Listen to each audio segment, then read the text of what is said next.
Garden of Rock contains profanity, violence, and occasional adult situations, and is not meant for people under the age of 18. Viewer and listener discretion is advised.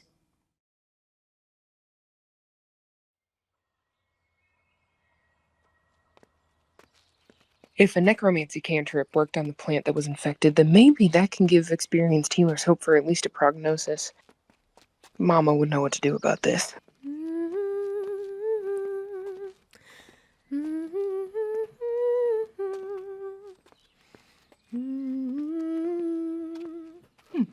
I think I recognize that tune, actually, from when I was a younger man. My grandmother used to play the lyre in the evening to soothe our sleep. It's quite charming how she does that. Are you a musician, Admiral Gabriel? Not as such, I'm afraid. My talent comes to my hands in seafaring instruments more than the tune-playing sort. Have you ever met, any sea creatures of sorts? I just didn't get to meet any on my journey here, What do you think speaking to a dolphin sounds like? They are quite loud, even below the deck of a ship. Your companion speaks true. Quite playful creatures they are, at least from a distance. Please don't touch the decor. It's all in its place, and the staff works very hard to keep it just so. Oh, yes. Sorry. I'm sorry. These paintings just have so much detail. You could almost just walk right into one. Colors are so unified. Maybe I could find out who the artist is. I don't mean to be impolite, but the castle is closed to visitors. The Archduke is quite busy, and the best time to see the gardens is in the early afternoon sun. All right, everyone, come on. Where is Stiff? Are you coming? Yes, I'm following. Thank you, Lady Cassandra. Don't mention it. We'll try to keep in touch, Admiral. Please thank the Archduke for his hospitality for us. Hope we see you soon. I hope the same, Master Jeriko. Well, what are we waiting for then? Let's go!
So, as we get back to our story, last session, we met all of our characters across various points in the city of Vial's Garden, where you eventually all kind of congregated onto the local tavern, realizing all of your kind of somewhat shared goal for being there. You were somewhat cryptically pointed in the right direction by the bartender. And in the process, you ended up making your way over to the city's palace, where after a bit of finagling with the guards and then Admiral who showed up were let in, and ended up having an audience with the Archduke, who explained the issue the city was facing, a growing pestilence of some form that was beginning to affect the plants and water source of the city. After confirming that you were willing to take up this task of investigating the issue and trying to bring it to a close, you were provided with some gold to outfit yourselves throughout town with however you should choose, along with the promise of a wish granted within reason once the quest was over. Whether it's, or at least a standing offer for those who don't want it. So now we find ourselves, you guys are at the gates of the palace, or of the castle. Gabriel is going to be waiting there for you in case, for the rest of the day. If you need to go into the next night, then, or if you need to stay the night, then he will meet you there in the morning. So, where are you guys going? Where to, guys? Thorn just smiles and just is like waiting. I don't know any shops around here, so I guess whatever direction that they pointed us in would be a good start. Well, yeah. The one shop that they have directly told you about, which is just a reputable magic shop that they are aware of, you would know would be off to the east. They would have kind of given you directions on how to get there. The rest that's right. kind of being left up to you guys. Oh yeah, that's right. They mentioned what, that way? What was the name of the shop again? Arcana Farmers. Arcana Farmers. Oh. That sounds interesting. I know guess wrote try that. down for a reason.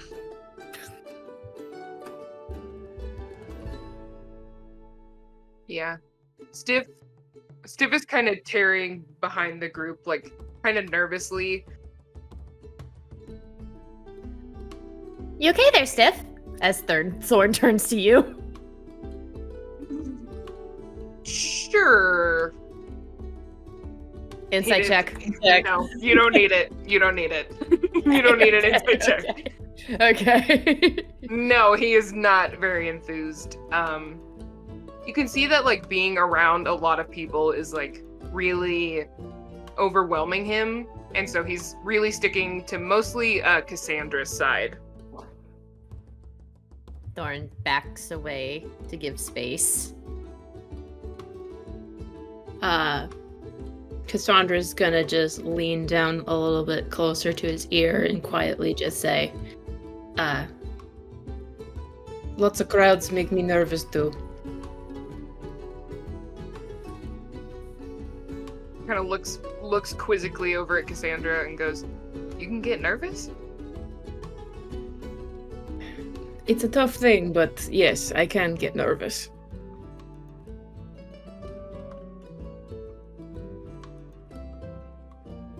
He kind of just takes a little nod and, like, pulls his cloak around him, but walks amongst the group.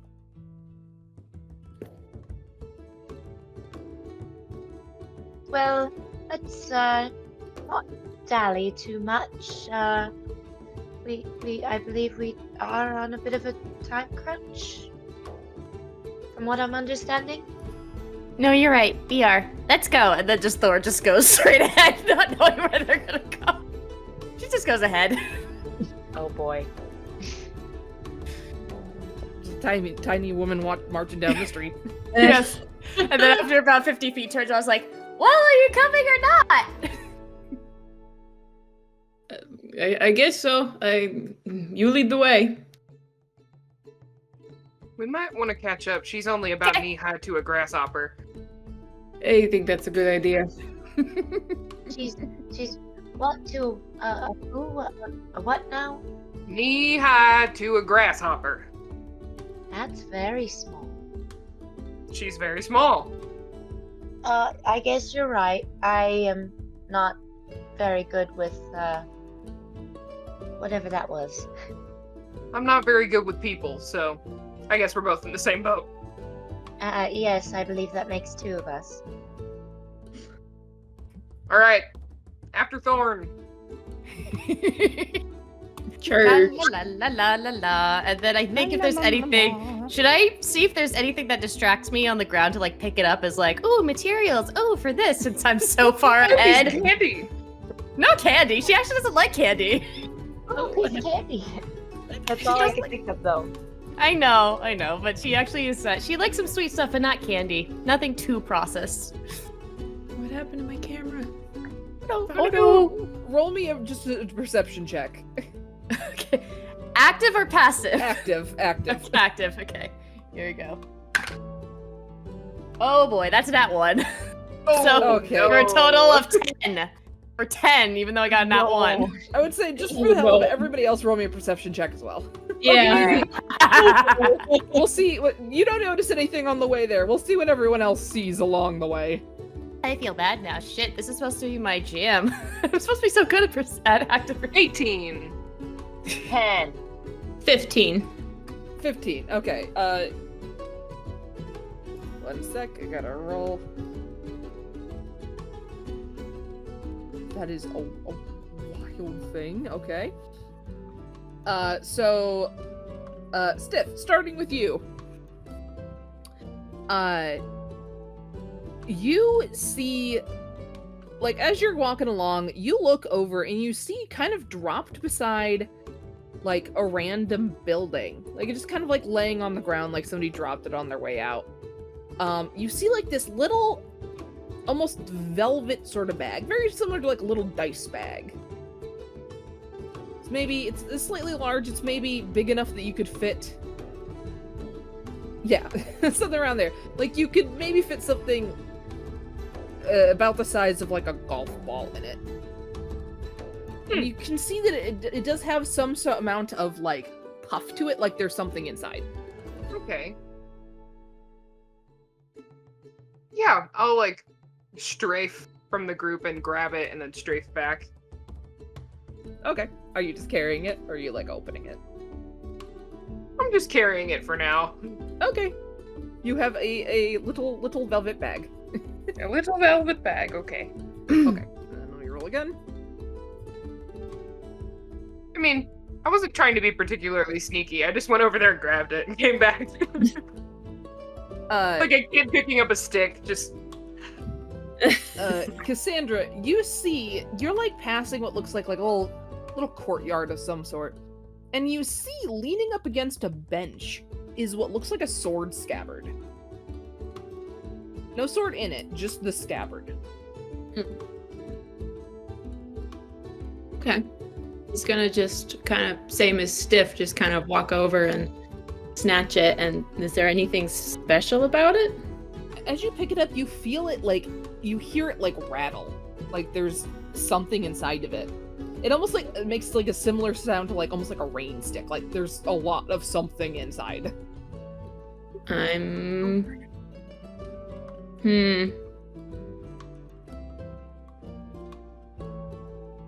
I tell what's in it, like, just by looking in it? Not putting my in it, but roll just me a perception check. Looking. Okay. 23. 23, hot damn. Yeah, you look into it, you're like, what the heck? So you, like, angle it into the light and, like, look down into it. And you see it is filled up until, like, about, like, 2-3 inches from the top of it. It is filled with something, and it takes you a second to realize what they are. But then you realize they're those, like, little cocktail swords. It is filled with tiny swords. Okay.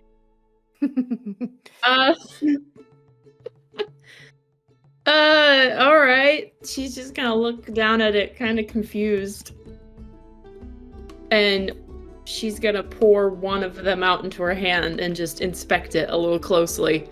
If there's anything off about it.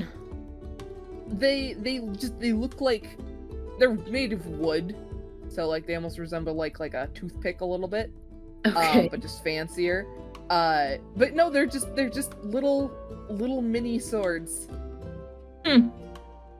Interesting. Okay. She's just a little confused as to what this is exactly. She's gonna look to the group. Do you know what this is? Does anybody know what this is? She's gonna hold up I got one, so I think you gotta save me for later. rattling sword scabber. Is this like a children's toy or something? Well, what's like- in it? Yeah, what is little, it? These little swords. Little wooden swords. How bizarre. Is this a children's toy that I wasn't privy to? It's like a barrel full of monkeys toy with swords. He's gonna hand over one little sword to Stiff. I throw it. I throw it Yeah, in a direction. I was going to say, try throwing it. You watch as it sails and then kind of falls and bounces on the grass a little bit. Well, that's a bit. I go over and I pick it up. You have your cocktail sword again. Try finagling it, like pretending you're fighting. Like a Gonna tiny take out object. another one and just, like wave it around. Like, does anything happen? It makes a tiny itty bitty swooshing sound as you swoosh it through the air. It's a little underwhelming, but okay. I found this, and I hold up the bag. What's in the bag? I don't know. I didn't open it. I'll pry it apart with my fingers. Okay, it kind of had like a knot on top, so you undo the knot and you kind of pull it open. And immediately, the rest of you watch as like a little bit of golden light shines out of the bag onto Stiff's face. And looking down into this bag, you find this small, yeah, a little bit like that, yeah. You, I love it. Yes. you see this small, it's about the size of a golf ball. This small, slightly spiky, almost crystalline rock, sort of warm gold colored, that as you're standing there, there's like these little wispy sparkles of almost stardust kind of coming off of it, drifting out of the bag. Whoa. It looks a little bit like a star. Whoa. I just poke my finger in. I poke it. It is a little poke. It's a little spiny, just because due to its general shape. Doesn't hurt. You just kind of like prod. You can tell it's pointy. It's pleasantly warm to the touch. Not like hot. Yeah, kind of. Not like really hot or anything, but it's just like it has like a bit of a pleasant warmth to it. I found a warm rock. Warm, glowing crystal A warm. rock. I found this. You found a warm rock? I open the bag and I like show it to everyone. Oh, Ooh, a rock. Cool. it's pretty. So we found a rock and wood. Interesting. I mean, if we get this thing any hotter, maybe we can make a fire? I don't know. That's a good idea.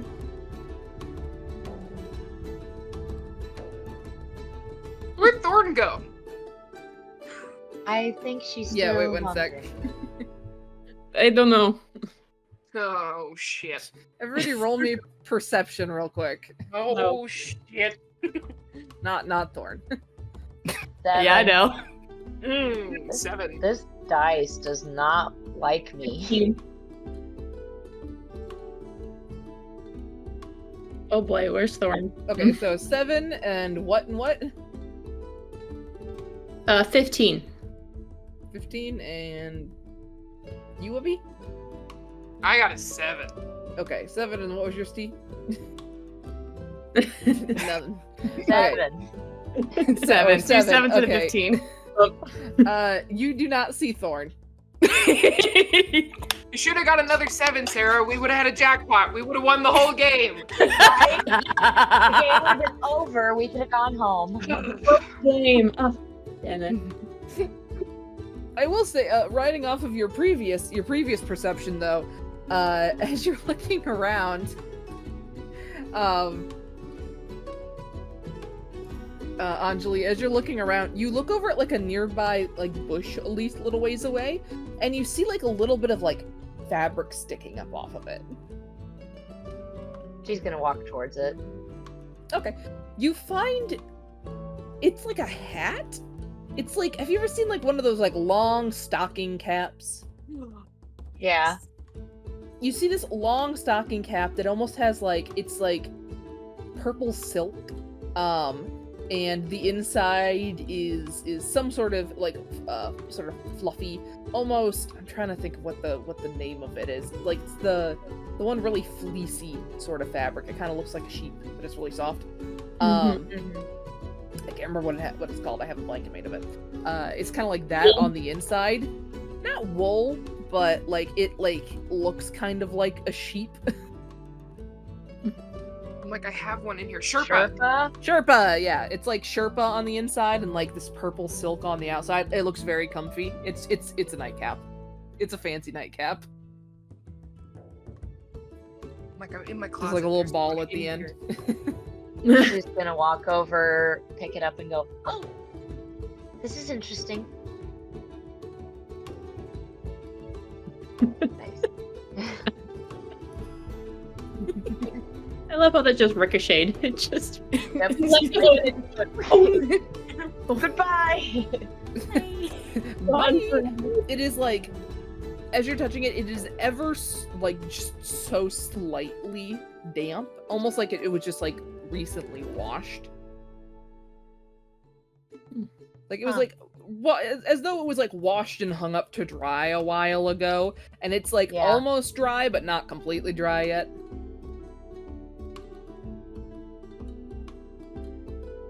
So odd that we all found things lying around. I wonder if somebody's missing all this stuff. It is a bit strange. That, or Thorn left us a trail. My brain now has a in-canon explanation for this, because there is an NPC who does that shit. Yes, you can now see Thorn. I guess we could keep following this trail of bizarre items. Maybe it will lead to Thorn. I'm gonna fix this problem. I cast Scenting. Meanwhile, Thorn, you're just strolling down the sidewalk in this beautiful, beautiful forested city. Yeah, I'd like to think that. So I'm just gonna. I imagine the song I put in the general chat. This is a song that's playing in her head. So she's like, if you haven't heard that song, you need to listen to that song. It's great. But that's the song playing in her head. She's kind of skipping and just kind of smiling and glowing, and I think because of that nat 1 perception, she doesn't realize that the green markings around her neck and collarbone are starting to glow a little bit because her humming is activating some kind of magic, but she doesn't notice it. Yeah, don't notice that. You don't notice the others are gone. You don't notice anything. No, I'm very focused in my goal. I was just okay, we're gonna go here, we're gonna have some fun, but I'm just also singing because I'm just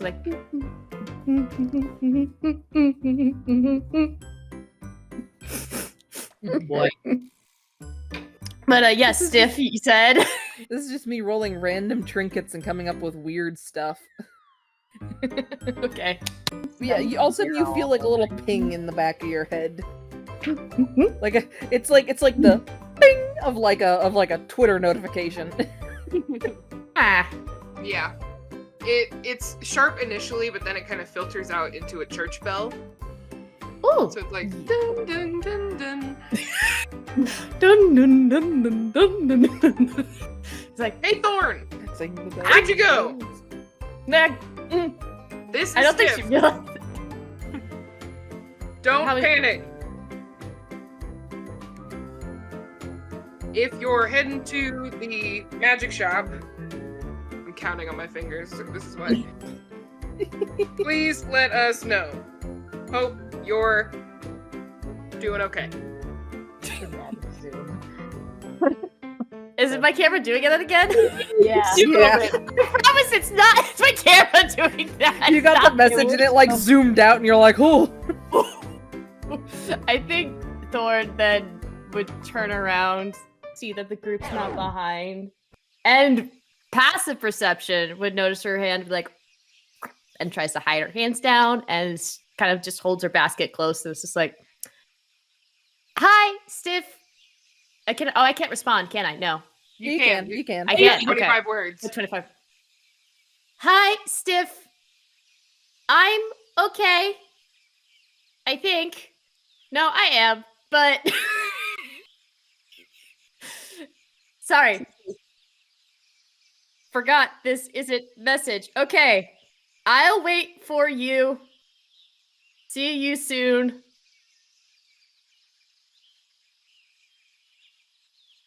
Love you. That's all I can think of as Thorn. The jester vibes I got from that. Oh my god. I was counting and I was like, about to cut you off if you started going over the limit. No, I know. I knew I only had 2 left. I was like, should I just stop there? It's like, no, I'm gonna continue. It says, where are Stiff just goes, you two just see him go, oh. She's fine. Just put a hand to your heart for a moment. Yeah, just, oh. Yeah, but Thorn will now stand and wait patiently, as well as for the magic on the vine like makeup to just disappear. Okay, go ahead and give me another perception check, Thorn. Now this has to be active, yes. Yes. Yes, always active. Okay, that's a lot better. That's a 27. 27. Yes. Natural 18 on the die plus 9. Nice. Dang. Cute die. It's so cute. It's so cute. So oh, it is so cute. So as you're standing there waiting, you're just kind of like just sort of looking around and stuff. And you look over and you see this like small brown piece of paper sitting on the ground. It's like folded up almost like it's a little package. Okay. It almost reminds you of like a manila envelope. But like a little smaller. I would like to use Mage Hand to pick up the package. Okay. Because I can't lift anything. Yeah, just pick it up. Because it says that I can carry things up to 10 pounds. Yeah, it is very light. Yeah, so I'll use Mage Hand to pick it up. So this is the one time she's like, okay, I need to stay still. Mage Hand, go. It's probably about the size of like an index card, roughly. Okay. I actually no wait, hold on, not just Mage Hand. I said, Mage, go, and just the hand pops Mage, out. go. Ooh. Yes, Mage, the hand go. will pick it up and return and bring it back. I know your spell, but thank you, Mage, and just hand goes back. Mage Hand gives you a thumbs up and then disappears. Yes. Yeah. Whoosh. She's caring about everything, even things that are not like sentinel and corporeal. She cares about a lot of stuff. You're now holding this little brown paper envelope, and turning it over, you see like along the flap, there's like basically like 2 buttons, and then there's like twine that kind of goes around, that like loops around one of them to like keep it closed. Buttons. No, I'm not going to do that. It does. She's another gesturing not all in one. I think she is very curious about these buttons, though. She's not going to press them, but is there any chance I could do some kind of sort of buttons? I mean, like almost like a shirt button sort of button, where basically like there's like press. No, not those sort of buttons. It's like just these 2 like button sort of things that come off of the flap and then the body of the envelope, and there's a piece of twine that wraps around the top one to hold the envelope closed. Well, she really likes those kind of buttons, but she doesn't want to destroy the envelope by any means. It looks like there's like a loop, so you can just kind of untwist the loop and it won't destroy the envelope or anything, it'll just open it.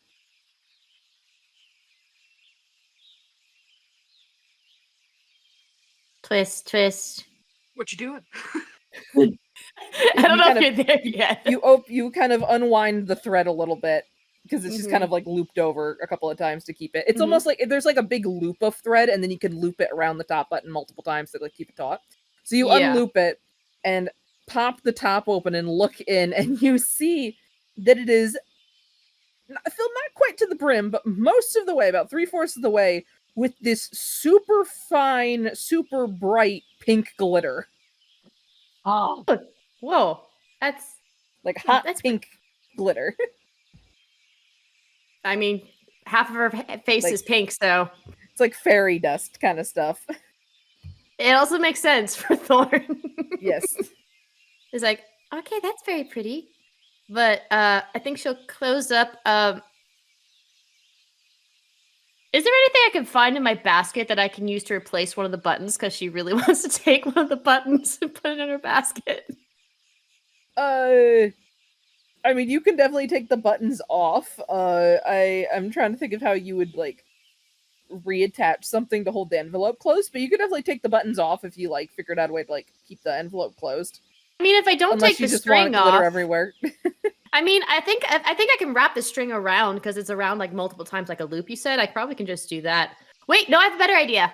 I use Thorn Whip and Thorn, and then for those that see it, vines just come out of my wrist, and just a little bit of vines just kind of like twist all around to make it extra secure, and it helps snip the buttons off, and I take those as well as the twine. Okay, And I'm yeah, like, you basically sew it closed. yeah, with, and then like, I can open it with if I want thorns. to.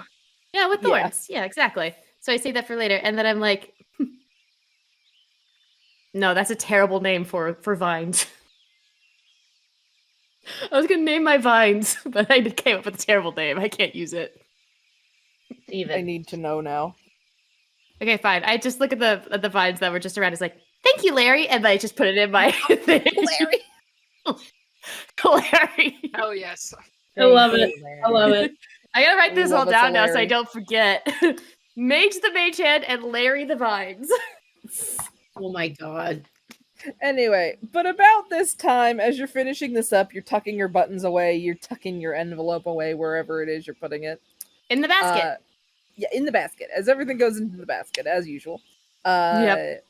The rest of you round the corner and see Thorn standing there. Hi. Oh, She is. hi. Sorry. I got a little bit too focused. Why am I going southern? I'm sorry. I got a little too focused there. It's Bells, my fault. is it? It's really catchy.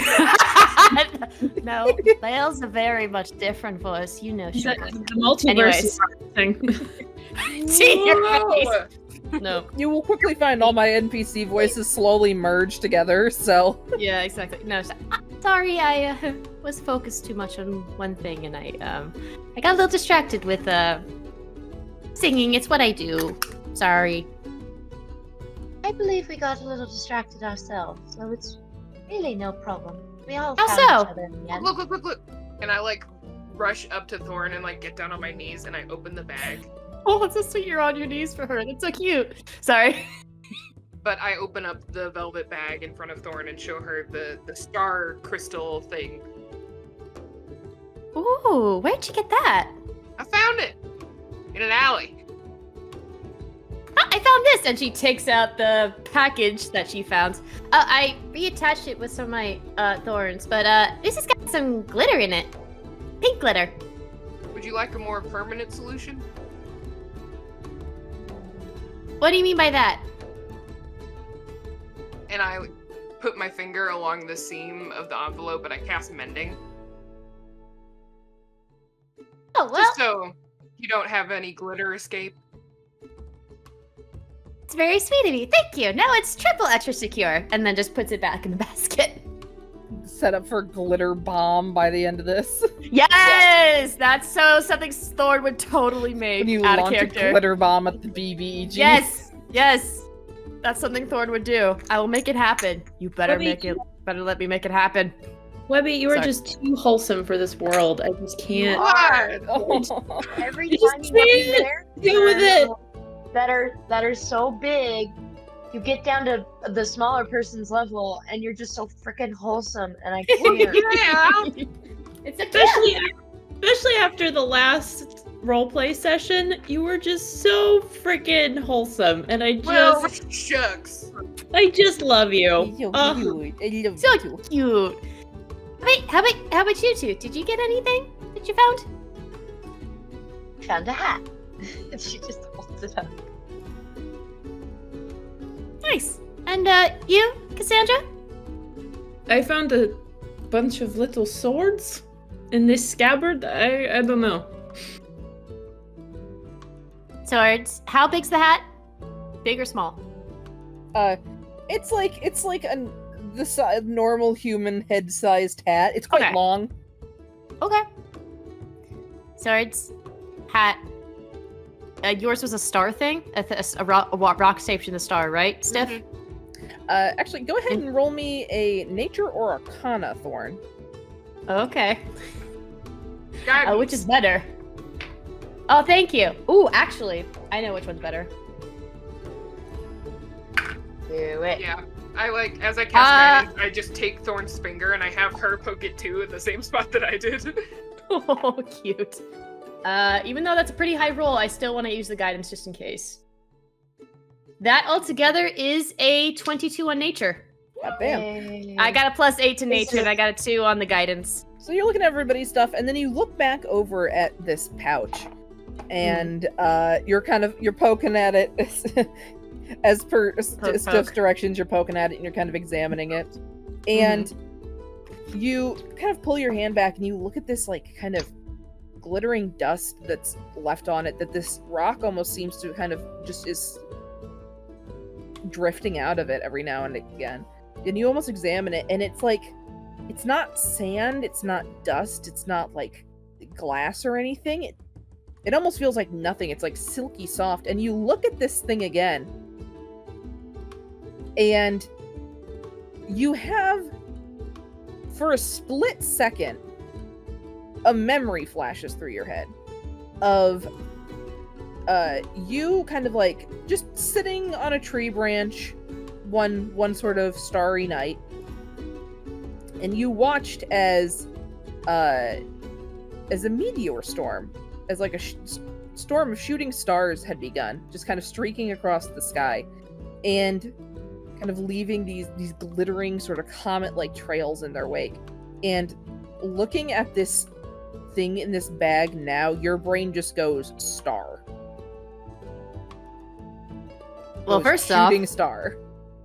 I think Thor needs to make a con save because of the whole memory thing, right? Sure, make a con save. You know why. You know. That is a 13, so not bad. I I'd say still you're think, fine. but this is a pretty innocuous memory, so yeah, I still think, I think you're a little after startled by it, but yeah, I think I otherwise just like, yeah, with a 22, your brain immediately goes, "This is a shooting star." ooh boy, hold on. You And just alright? kind of rubs your temples.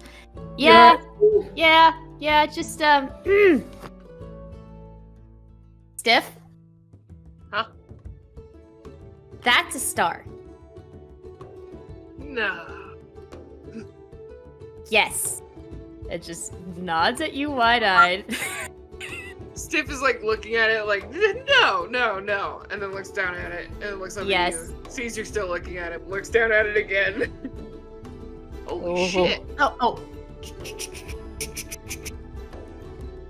You might want to keep that secret for now. I'm sorry I yelled a little bit, but that could be very valuable. So, yeah, there you go. But, yeah. You found the fucking star? She's whispering. I know, we're all I'm like sorry. in and Holly like huddled up. Sorry. Team huddle in the middle of the street. With Thorn just standing in the middle because you We're guys are doing tall. a mighty That's so- nine. Yeah. She's standing in the middle looking up at you all because she's so tall. Well, shit. How did it end up in the bag? That's so crazy. How am I holding it? It's a star. Probably because you're holding the bag with the star in it. If you But we touch it, you poked might it. get. Oh, that's right. We both poked it. No, I hear you, Steph. Sorry. Just. That is crazy. Yes. I mean, I'll keep a close eye on it, that's for sure. Good. Please. I don't know the properties of it, but please keep it safe. Yeah, Please. Stiff's just got a weird, like, lanky pocket. Like, not lanky, but weird, misshapen pocket on the front of his shirt. I'm gonna cast Druidcraft to shape into a flower on top of it. So. Oh.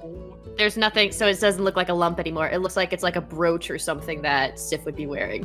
What sort of flower do you Anjeli's make? gonna pop her head Ooh, out of the metal flower. and just look around to see if anybody's watching them.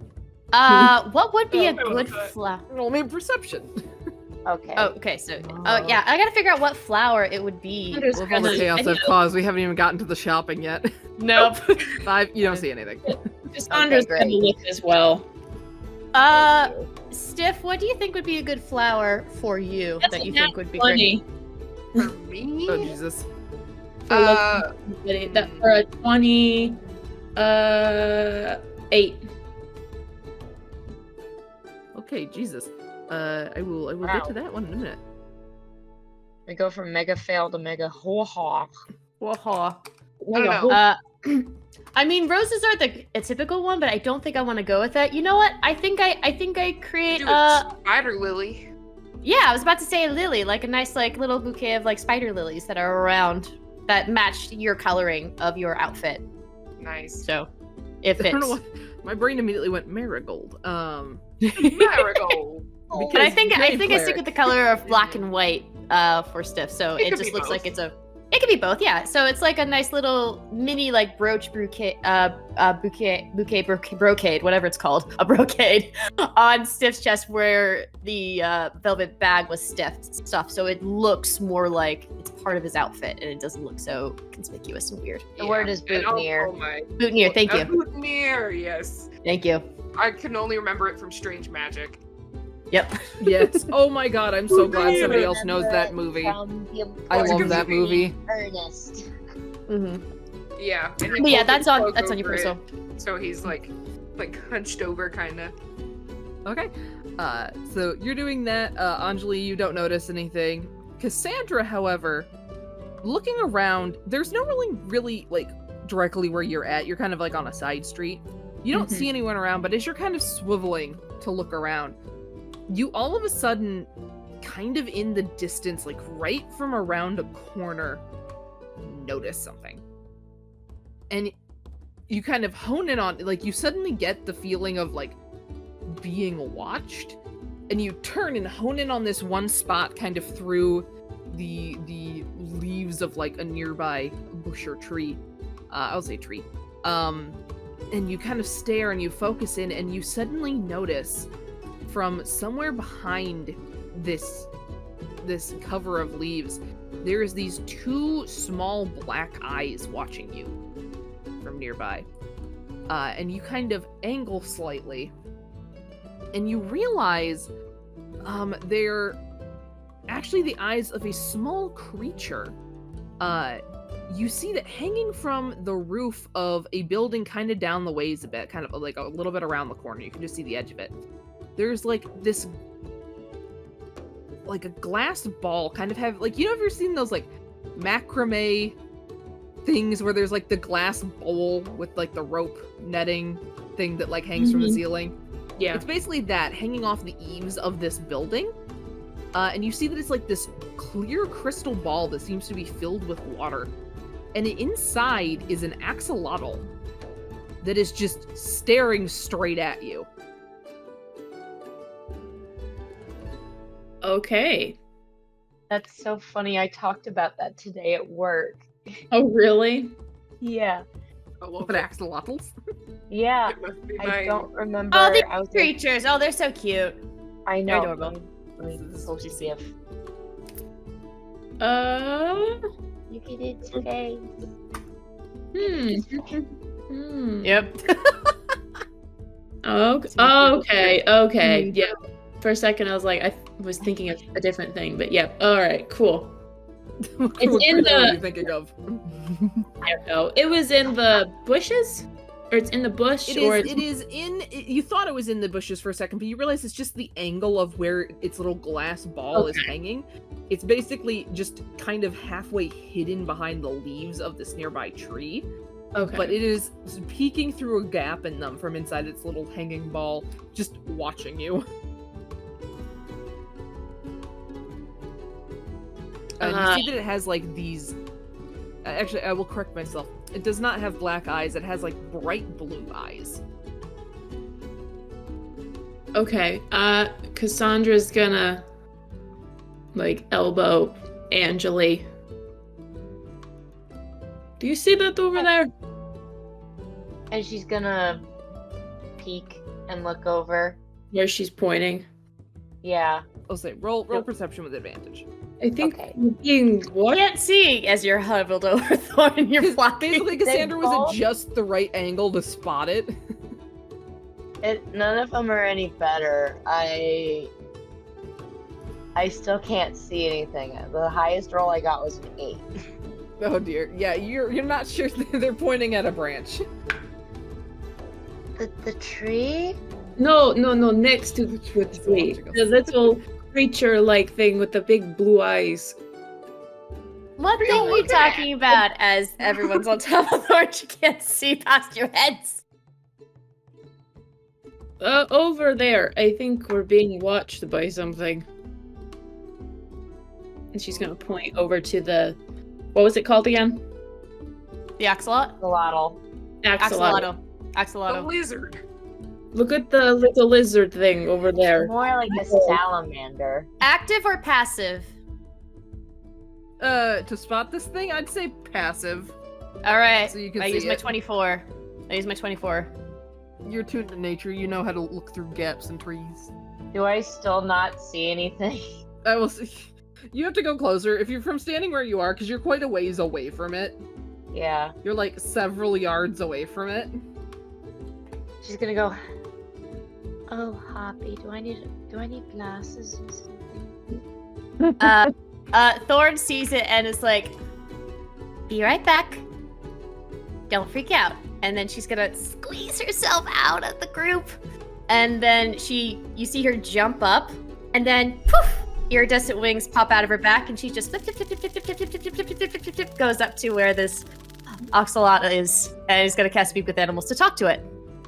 What the fuck? Lord, okay. I really need glasses now because did everyone else see the wings? Oh no, I saw that. Yeah. Flip, goes up to this axolotl. I know I'm wasting my first level spells, and I'm just like, this is Thor. This is what she does. By the way, can we appreciate the absolute humor that was axolotl, a lizard. A lizard. A lizard. It's a lizard. I They're cast more Speak with Animals. I like go up and it's like, and like, It's a water lizard. it flies up and it's like, well, hi there, friend. How are you? Oh, hello. And it will kind Hi. of tip its head back and forth at you, curiously. Oh my god. My name's Thorn. What's your name? 1 second. Come on, you got this. Searching the fantasy name generator website. Yeah. Or I could just give you a name. Steven. Johnny. No, Noodles. Wendy. Wendy. How cute. It's like, oh, my name is... And then it just, like, says a word in a language you don't understand. My name is... Even though I speak with animals, I should understand everything it says, right? If it's an axolotl. It's, You don't understand. What languages do you speak? Yeah, it's got to be in a language that you understand, like basic. Oh, okay. Got Like, it. Okay. My bad then. Sorry. My bad. Whatever name this is does not seem to have an English translation. Okay. And then I say, well, I know Celestial, Common, Druidic, and Elvish, so no. And then I like, Okay, yeah, Okay. you definitely don't know what it is. Because I had another thing you just don't recognize the Yeah, word just- it says. how do you pronounce it again? Oh, Is that correct? close enough. I can call you but maybe I could call you Wendy for right now. Is that okay? That's fine. No one really talks to me, so. Oh, that just makes Except me really Mistress. sad. Mistress? I'm so sorry. I'm getting off track. Well, sorry, this is now on my mind now. Who is Mistress, may I ask so kindly? 1 sec, I gotta make sure this is correct before I say anything. Oh, Mistress She. and they will kind of turn and point with their tail. You find yourself like where you're hovering. Basically, you're at the corner of a building, and they kind of turn and point with their tail down this like side street you're basically standing beside now, and looking over the building that you see that you're kind of standing in front of. It's sort of this white stone, sort of 2-story building. The walls are all covered in moss and kind of flowers. The roof is actually flat and kind of fluttering up a bit above it. You notice that there's actually a pond on top with these small waterfalls kind of pouring down out of it off various points onto like this kind of waterway, almost like a little moat area that kind of surrounds the building. Which down in there you see that there's all these like floating like lotus lilies and like koi swimming around. It's a very beautiful shop. And you see that she kind of turns and points with her tail towards a sign that you see sticking out the side of the building so that like you can see it when you're coming like down the path. And you see that it has this sort of stylized cat. And then the word I'm trying to remember all of my lore for this place. You should see this like stylized cat kind of logo, and it's like a cat with like fairy wings. And then the sign just says, "The She Siblings present Arcana Farmers." She Siblings. It is pronounced Sidhe. She would present Arcana Farmers. The She Siblings present Arcana Farmers. Yeah, it's like kind of like almost like yada yada, a Disney movie kind of situation. Where it's like it's very much like a subtitle. Yeah. And then Arcana Farmers is obviously the name of the shop. Yeah. I think Thorn looks at us like pointing towards the sign. Yeah, it's like, ah, how convenient. That's where we're trying to go. Oh, well, she will be happy to see you. She knows you are coming. She knows we're coming? Is she, like, telepathic or something? Oh, is it because of you? Yes. Oh, are you like her eyes to view everything? Yes. Ah, well, hello, mistress. Very nice to meet you. Well, meet you soon, but... or as I'm calling her, Wendy is adorable. But we are coming to see you, and we have some business inquiries to go through. So, hi! I don't know if you can actually see me, but hi! You see that the axolotl kind of pauses for a second as though it's like listening to something, and looks back at you. She says she is excited to meet you. I'm very excited to meet her as well. Well, thank you so much, or Wendy. Is there anything that you need? Do you like being up here, or do you... Sorry, I don't know. Oh, yes, I am fine where I am. Okay, I don't know if paper would good with water, but, and then she's gonna pull out one of her hearts. It's like, I think this might be a little messy when you get in the water, so can I just open it and put it, like, in front of your bowl or something? Or just show it briefly? I don't know how this works. So, they're not in a bowl, technically. It's like a full glass orb. It's an orb, so I can't so it's, obviously like, fully put it in. sealed, but you can definitely, like, set it on top. Okay.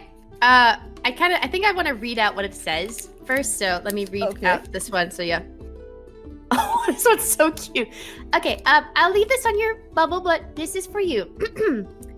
You are free, you are powerful, you are good, you are love, and you have nature and purpose. And she will fold it up. If I can remember how to fold these things up, it's not doing it. There we go. And we'll just place it on top of the bowl, and I think we'll druid craft some sort of sea flower or something that reminds her of the oxalot, so that way it stays on the bowl. Or the bubble, excuse me. Yeah, you druid crafts like some vines that kind of wrap around it artfully to hold it on there. It's just staring upwards at it. A gift from me to you for mark our friendship. Thank you. I will also give one to Mistress as well. Okay, she will like that. Wonderful. Well, have a good rest of the day, and we'll talk to you sometime again soon, okay? Okay, goodbye. Bye! And you then- watch as the axolotl blinks, and suddenly its eyes are black. Oh. That's how that works. Okay, bye-bye. Flip, flip, flip, flip, flip. Goes down. Like normal to the... axolotl eyes. Yeah, exactly. Yeah. And then, Thorn just flies down in front of you, just plops down. It's just like, well, Boo Boo Boo Boo Boo Boo, or Wendy had a lot to say. What? What? Stiff just whisper yells, "You're a fairy!" Oh, shit, right. Oh, I didn't mean to swear. This way. In this way. Okay. So a mysterious brunette figure in a cloak emerges from the shadows and holds out a jar for you to put $1 in the swear jar before disappearing back into the shadows again. But yeah, Thor's like, oh, right, these things. And then just like, you see the wings shrink back into her back. Oh, yeah, yeah, Okay. I'm a fairy. Yeah, we got that now. That's so Okay. cool. Cool. Have you seen one? As long as I can remember. What is happening? You couldn't have planned that if you wanted to. That was perfect. Yeah, you see Thor just go like, As long as I can remember, yeah. Insight check. Yep. Oh, By the way, thank you, Stiff. I appreciate that. Not everybody likes that I'm a fairy. That's not gonna do it. That's only a 9. Well, you're the That's nicest one I've met so far. I hate this. Aw. Thank you. I think you're Oh, probably the fairy I've ever met. Me too. thank you. But even if your insight shit, you're like, yeah, seems like she's truthful.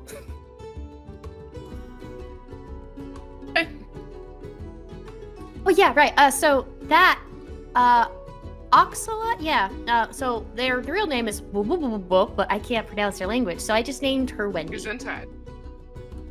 Thank you. But So Wendy up there, she actually works for a mistress of where we're going, because over there is the Arcana shop, and she knows we're coming. Oh. Well, that's Oh. good. So, and apparently she's nice, from what Wendy said. So, if she's not, I will take my heart back. But not really. What happened to your heart? No. These things, Steph. Oh. These hearts. No, not my actual Small heart. I need beating that to fairy live. heart sitting on top of the axolotl orb. I need my actual heart to live. If I don't, I'll. Suddenly, the Davy Jones theme music starts to play. Oh god. Wrong one God. shot! Roll for Probably initiative. Deranged no, circus music in the distance. But yeah, no. Apparently, mistress, because that's all she referred it to, or it referred it to. I never got its gender. Said that mistress is waiting for us. The Zoom. Chelsea, So good. This Zoom is a paid actor. it's essentially at this point. I need to take a shot every time you zoom. You would die. It's just something I want- with how this thing works. I don't know why. It's just specifically for this. Maybe it's with the flower crown. I have no idea, but it just zooms out and in. Any other time. New drinking game. Every time Chelsea's camera zooms in or out, and take a sip. Oh, we all get drunk very quickly. Oh boy. I just love dramatic zoom gender. That's true. Truly a meme. It is a meme. Yep, it is. That's gonna But go on yes, but exactly. So Mistress is waiting for us. But it would be nice to know her actual name. But yeah, remind me that I owe her a heart that I gave to Wendy up there, please, so I don't forget. Of course. Okay. Hey, you owe the mistress in there a heart. Stiff. And I think she's. I think she meant later. Yes. Are you still? Are you, how tall are you?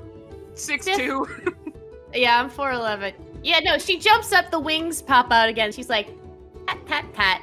You're adorable. And then flits back down. The wings go back. It's like, hey, we are looking for a white building covered in grass and moss with a sign with a cat logo with fairy wings on it. Charming. Okay. Let's go. Let's go. Egg, we'll grab Anjeli's hand and stride forward so that way she is at least somewhat part of the group and she doesn't lose them again. Anjeli has a grip. Child, loose this fairy. Very, very much so, like how I would grip one of my students' hands.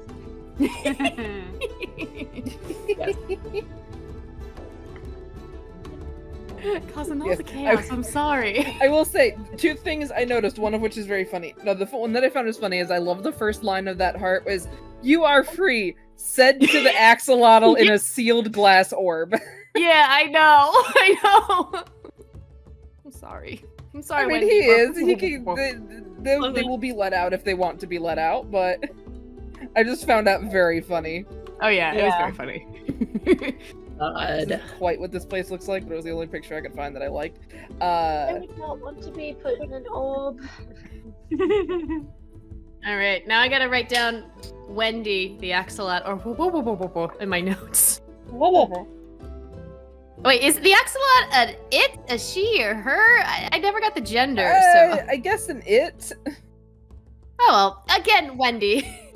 Wendy, an all-purpose name for all genders. Yeah, just the voice you did for Wendy was so cute. I was just like, what sounds would come out of an axolotl? This. Yeah, I can be shy at names, but I can also be great at names. But you guys go ahead and I presume you go into the shop. The axolotl's eyes following you, and you see that actually at each corner of the roof there is actually a crystal orb with an axolotl. As you venture inside of the store, I need to look at my notes. The inside is actually somehow bigger than the outside is, but still very kind of intricately decorated and kind of cluttered with items. There's shelves and racks and kind of like almost like clothing racks of all sorts of things. There is a like long counter with a glass front, almost like a jewelry counter that stands on one side of the room. Hanging from the ceiling, you see that at various points kind of from the ceiling, kind of hanging from these thin chains, there are more of these axolotl orbs. And all the axolotls kind of turn and look at you all, kind of most of them turn and look at you all from their various little perches as you come into the store with the bell giving a little musical jingle. This is starting to get creepy. I'm a little like... It's not unsettling, it's just kind of like when all the pets at the pet store like look at you as you walk by. Thorn's like, oh, more of Bobo's friends. And just start waving at them. That they are.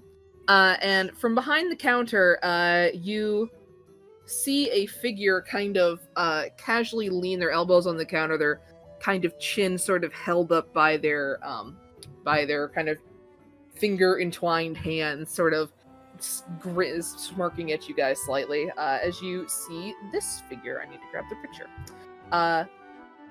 It is sort of this very thin, lithe sort of female figure, dressed in this sort of high-necked black shirt with this glittering sort of bluish capelet over top. Their hair is a sort of silvery blue color with flashes of white through it here, silvery white through it here and there.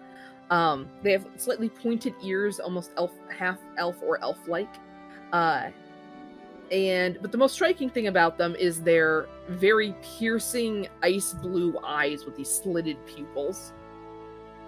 as they just sort of quietly grin at you from behind the counter. Are you mistress? Thorn just points out. That I am.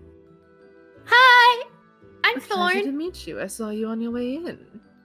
Yeah, I was talking. Sorry if I looked a little. I don't know how it works with the whole vision thing with me being like, hi, hello on the bowl bubble. It's a little close, but you know, no I'm harm, sorry. no foul. No, I don't Right. think they minded. Oh, and before I forget, I have something for you. Wendy got one. I don't know if I have enough for everybody here, but here's one for you, as I promised. I'm sure It they gives you wouldn't the mind, but thank you. gives you the heart thing. So She'll kind of, just leaning her chin kind of into the palm of one hand now, she'll kind of flick it open with her, like, 2 fingers to, like, kind of, some of her fingers to sort of, as she takes it to see what it says. Chelsea. Oh dear. Cheeky. heal yourself first. The rest will come later. That's what that one says. Oh, okay. Oh, now isn't that quaint? And yeah, I Well, needed thank you that. very much. They kind of fold it back together between their fingers, sort of holding it almost like a playing card. Yeah, like that. And they will sort of tuck it like down underneath the poncho, and it will sort of disappear. They're like, well, thank you. Now, my name is Cleo Shi. Welcome to my shop. How may I help you? That's a very pretty name, Cleo Shi, and curtsies. Well, I'm glad you like it. These are my friends, and points to behind to Hello. have them to introduce themselves since they've been She'll quiet. kind of give you a little wave. Cassandra. Pleasure. Anjeli. Stiff. Well, a pleasure to meet you all. I can't say I've seen you around town before. Are you from abroad? Yeah. From afar, I suppose. Yes. To many places, yes. You could say that, yeah. Oh, my family as well, so that's something we have in common, I suppose. We were sent here by Gabriel and God, what's his name? Oh, Archduke. the Admiral. Muriel. Yeah. Archduke Muriel, yes. Because His first name is Tiberius. Tiberius, but excuse yes, me. but yes, his last name is Muriel. Yes. Archduke Oh. Tiberius and the Admiral Gabriel to come to your shop because we are on a job for them, and they recommended your shop. Oh, well, I'm honored to have such stunning endorsements. But they sent you, if you want anything of the magical sort, they sent you to the right place. Now, I have all sorts of things. I have various potions and lotions, items, armors, weapons. Anything you could desire. Now, is there anything in particular you're looking for?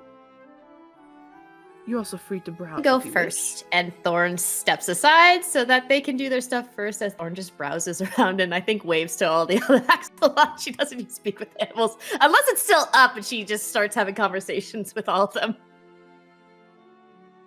I would say it's probably still up. It lasts like 10 minutes. That hasn't been very Yeah, I'm gonna. Thorn's gonna go last because she knows they all have stuff they would like to get. The camera, she's Louise. As you step back. As I step back, and I just start having conversation with some of the other axolotls and They all conversing sound with roughly them. the same. But still, I converse with them, and let's see how many names I can come up with as you guys do your thing. But you go on, you guys.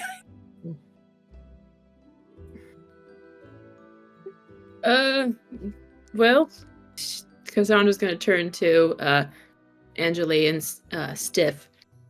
So, what are we looking for? What do we need? Well, we're gonna be dealing with a disease of some kind, so maybe some sort of protection for your health.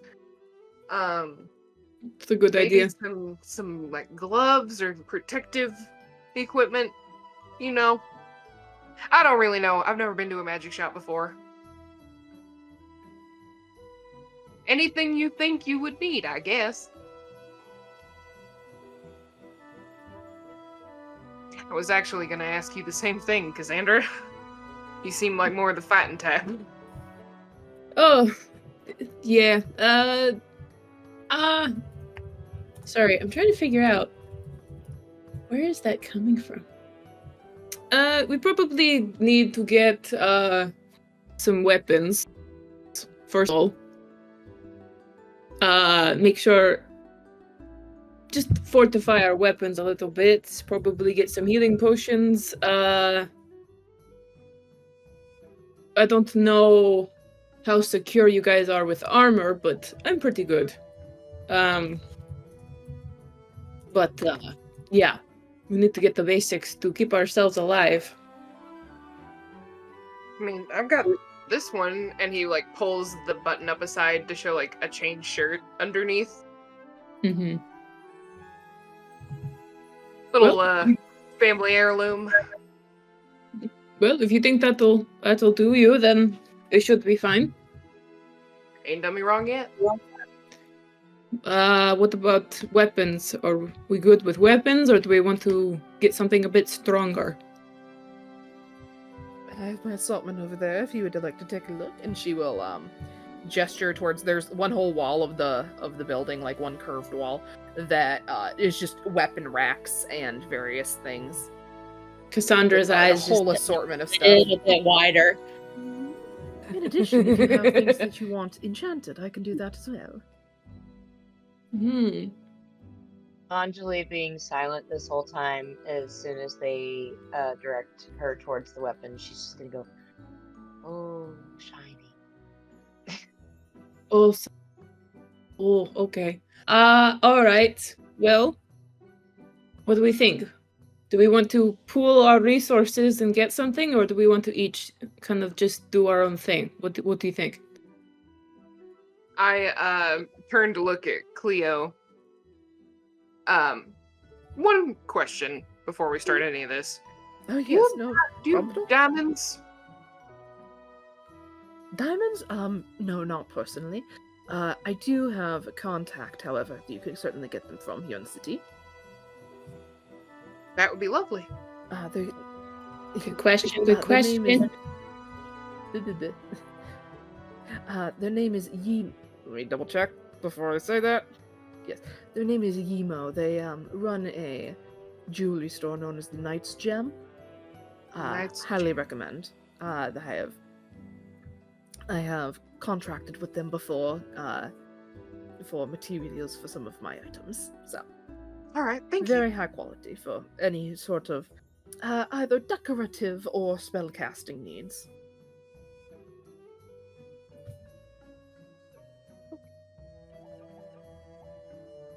I'm so glad you asked about diamonds because next to Cleo, Yimo is my favorite NPC. Ding, ding, ding, ding. Oh. Ding, ding, ding, ding, ding, ding, ding. Things I think of. Okay, so also question for you: do you have potions of healing? Oh yes, very much so. Okay. I'm gonna take a look at your weapons, see what you got.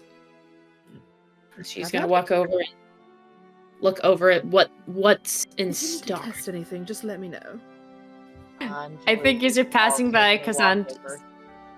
I think as you're passing by, you're hearing Thorn go, "And you'll be named Rosie. You're Morgan. You're." It's just giving names. Dramatic zoom out. But she's literally naming all the names for all the axolotls in the thing. I am making a list of names. Oh my god, I love it. I'm not going to remember them all, but axolotls are inside the store. How many are there? Because if there's 4 outside, 36, counted them myself. So 3 not counting Wendy, and then there's probably like 7 inside the store. Okay, wait, then I went over. I thought they were like flooding around. Okay, never mind then. I can stop the names. You know what? Roll me an investigation check real quick. That'll be fun. Can I cast guidance on myself? Sure, yeah. Sure, I'll guess guidance. Absolutely. So investigation, you said? Yes. Okay, and then Say investigation or insight. Actually, insight's better. And then where's my? Oh, there's my D4. I was about to swear again. That's Thorn. Thorn doesn't swear. Yeah. Okay. There's that. 16. 16 for insight. So you, as you're floating around talking to all these axolotls, you turn, like you're talking to one of them, and you turn and you realize like the other ones are not looking at you. They're looking at your party members. And you suddenly get the impression that the way that these axolotls are placed is so that there is always one watching every part of the store, so there's not a blind spot. Basically, they're security cameras. Yep. Oh my god. I think with- Thorn notices. Go ahead. With you having seen what Wendy did before, it suddenly pings in your brain that these are familiars. Somehow a massive amount of familiars. Oh, brain blast! I think it's because my whole thing back here, if it's, I don't know what it is, but yeah, it's just the zoom. I think Thorn is just like, You made that face and it went. And he felt it only does it when you but I think Thorn puts this together and then turns to Cleo. That's her name, right? Yes. Yeah. Turns to Cleo and is like, "That's very smart. What you did with Wendy back there, but also with Rosie and Jeremiah and Bridget and sorry, I don't understand their language, so I just gave them names. I hope that's okay." Oh no, that's fine. They do have names, but when filtering from my language into theirs, it tends to get a bit scrambled. Well, if you tell me well, is it in Axolotl or is it in Common? Because I'll give them their other names. I'm sorry. Oh, neither. Sylvan. Sylvan. Oh, damn it! Why didn't I pick that as a language? Chelsea out of character. I was fully expecting the fairy to have Sylvan, and then when you didn't, I was like, No. oh. No, I didn't pick Sylvan. I didn't pick Sylvan. I picked Celestial, but not Sylvan. That could be useful, potentially. Yeah, that could be. But it was like, oh, okay, so should I not give them any common names? Sorry. No, you could totally can if you'd like to. Okay, because I already protrude a list and like has the list out and just starts. We'll start going over to Cleo and we'll just be like, so this one's that one, this one's that one, and then like if there's so I'll do that real quick. Almost with the impression of like of a teacher who's listening to a child babble on about something. Yeah. Like paying attention but not fully paying attention. Like listening and then looks up what the others are doing and then listening and then looks over at the others. Yeah. She's being nice. Yes. They've all gotten the habit, mind you, of going, "Can I talk?" All shouting, "Can I talk?" over each other. Yeah, Cassandra's just gonna go over and inspect what weapons are in stock and if she would prefer to buy a new one or to have her current weapon just upgraded. Yes, which I will say she would be like a small rundown on it.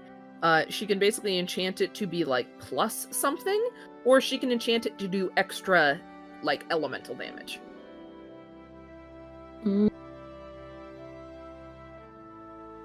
So the attack could be plus something and then also possibly increase the damage as well. Yeah, it's one or the other basically. So it's like either have like an extra D whatever of whatever element you choose damage plopped on top, or it's like a +1 weapon, +2 weapon, +3 weapon, you know. Okay. Okay. Yep, she's gonna keep that in mind and then look and see what's in stock. If there's anything that catches her eye. Anjeli's gonna be next to Cassandra, just kind of like looking around, kind of overwhelmed by weapons. Cassandra just starts picking everything up and is just inspecting everything, looking at the sharpness and Probably even like just taking it and just like taking it and like slicing her fingers a little bit to test how sharp it is. And she's Julie just has stopped looking at the weapons at this point and is just looking at her hands. little droplets, just little. Doesn't Watching even you like heft any- around battle axes and stuff with ease. Yeah. Is there anything that like catches her eye in particular? I guess that would depend. Let me look down this list. You look down, and Anjeli is looking right at you. I will say because you mentioned it before, there is a trident that you notice. guys. I can give you. I'll say there's a few different tridents you notice. Okay. Just to give you variety, because I know you like tridents. I know. I want a trident, but it's like I don't think that would be good. I want one so bad, but also I'm like, oh, that. There's another Season character. 2. I know. Season 2. You see I'll just reading one of the random ones off the list. You see a number of tridents not next to each other, which have various designs, which all look pretty cool. You see a scimitar that almost has this, like in the grip, it's almost like this scale pattern. And like the back pommel of it almost forms like this cool dragon's head. You see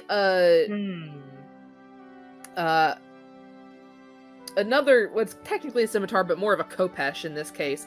This very long, kind of very elegantly curved sword with this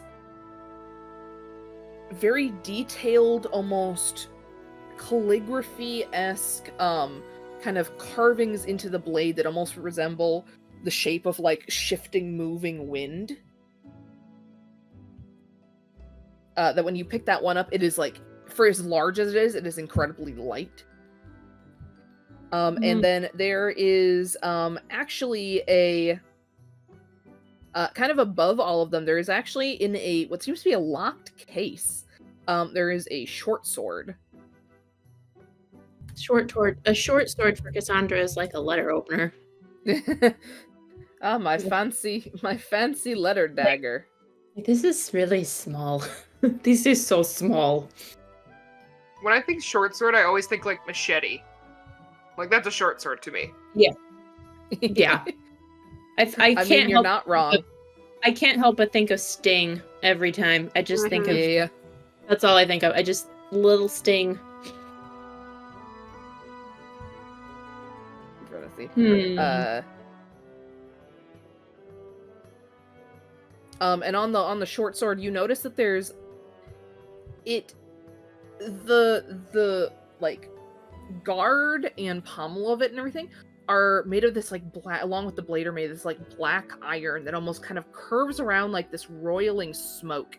And you see that there's like openings in it where it looks like something could be placed. And you see that in 3 of these openings, kind of placed almost like triangularly, so they're well balanced around the side of it. There's these like red gems, these ovular red gems, with room for 4 more potential gems. I feel like while Cassandra is like deciding stiff in the background, we just see him like walking with an armful of stuff in his cloak up to the counter. Wow, I'm excited to see what's. I don't think you've ever probably seen Cassandra so like focused and so just like undecided. She's just like looking and she's like, they're all so beautiful. What do I do? She's like, oh, she doesn't know. She's also thinking about, oh, I don't know if I should just upgrade my sword. Stiff kind of accidentally like nudges her in the shoulder and casts guidance. Oh, Cute. And then continues up to the counter. But yeah, Stiff plunks all his stuff down on the counter and he goes, oh, I think I found everything. Thorn's just nearby. Cleo's is like, oh, what do you think about getting? And just looks at the stuff. And for mechanical purposes, he's got an amulet of health, an ever-smoking bottle, and an immovable rod. Nice. Cassandra's gonna look at Anjeli and go, what do you think? See anything that you like?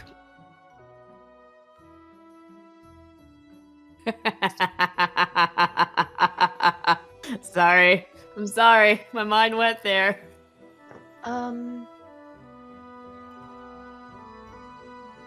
What a very loaded question. Oh, no.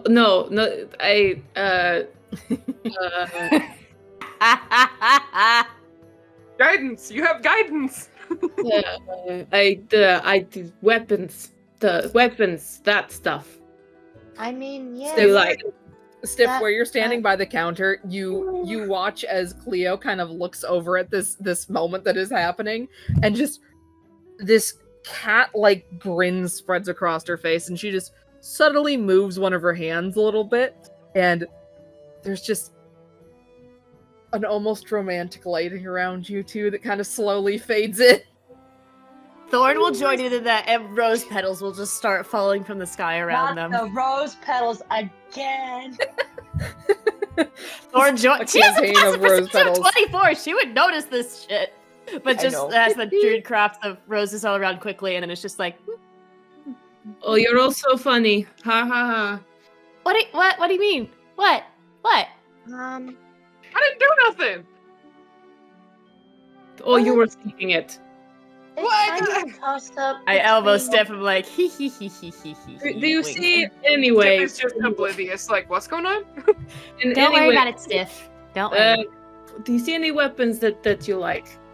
Well, it's kind of a toss-up, really, between the one that has the dragon's head on it and the one that was like really, really big but light and windy. Yes, I was also thinking about that. That dragon one looks pretty cool. Stiff Well, just if says, if you wanted that one, you could have it, and I could have the windy one. Webby. No. No. no, they came to the conclusion themselves. Okay. Yeah, I think that would be good. I mean, they seem pretty powerful as shit, so yeah. Which ones are you looking at? The dragon scimitar Okay. and, then whatever I- the I forget like exactly what the weapon was, but you The said light. it felt light, but like Yeah. a wind. the So, air, whatever. yes. So you kind of look at those two and you find that basically they're price tags. You would see that the dragon one is a dragon slayer scimitar. That is 2,000 gold. And you would see that the other one is a scimitar of speed, and that one is 3,300 gold. well, I still have quite a bit left, even if I get the scimitar. You can take some of mine to get that. That's pretty cool. Are you certain? Yes, I've got plenty, enough to get potions and all that. Yeah, that's fine. Okay. Yeah, you get it. Don't worry about it.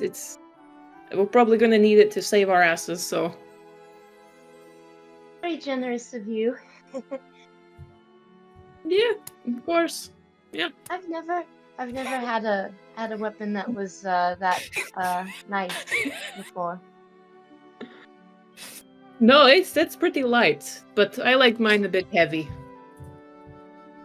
Otherwise, there's I feel also like a I'm number. supposed to, There's a like- number of tridents. There is also seemingly a dragon-themed trident that you see.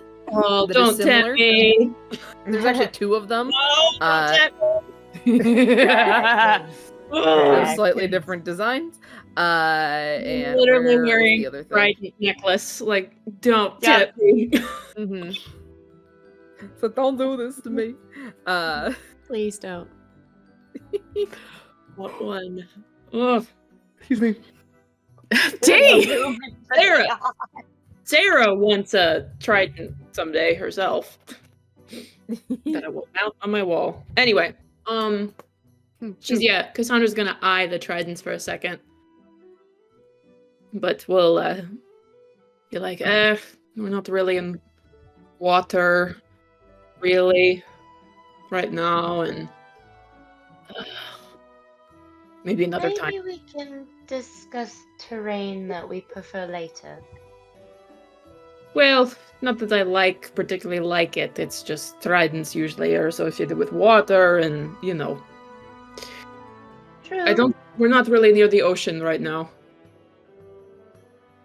So, but yeah. So I think I'm gonna get this. So, are we good? I believe we're good. Yes. I will say, Alright.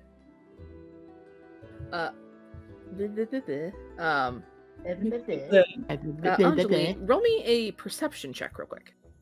I thought but was outside. she's on her break. She's inside eating a little. She's on the desk now, eating a little bowl of axolotl food. Hi! Thorn goes over and says hi to Wendy. 21. 21. T. 8. I 8. hate this. We have to put in the budget to get you new dice. It's metal. That's the I problem. will say you don't notice this. Metal. Cassandra, you definitely do. As you guys kind of turn towards the desk, basically the counter, and start moving towards it, you glance down into the sort of display case front of it, and there's something on the top shelf that you actually noticed, Cassandra. 2 objects, in fact. You notice that there is this line of these sort of small, they're probably about the size of like maybe a baseball each. These small, kind of beautifully glazed ceramic pots. In front of which it is a set of 4. In front of which is on kind of like a little stand, almost like the type of stand you'd see like a pair, like an ink calligraphy brush or like a pair of chopsticks sit on top of. There's a paintbrush. And then a little bit to the right of that, kind of in its own separate spot, there is another paintbrush that is also very kind of intricately carved and everything. But you can see that the tip of this paintbrush, whereas the other one was kind of just like beautiful but like normal looking, this one you can actually see that like the tip is stained like a color a little bit, as though like it's been used in the past. But as you watch, the color actually is like slowly shifting, almost through like kind of like a chromatic shift over time of like where this light paint stain on the tip of it is.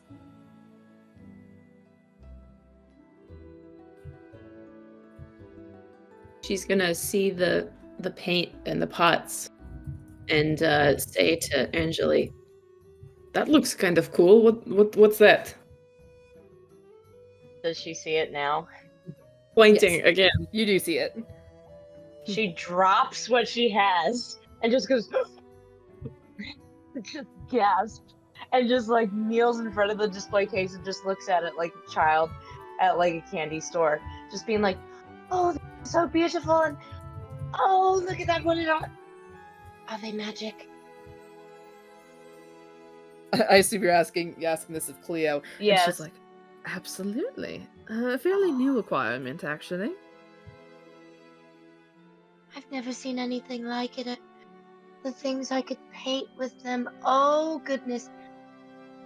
Oh, these No. are Yeah, I very, haven't seen you so very happy special before. paintbrushes indeed. We're here for weapons. I can't think of Why not?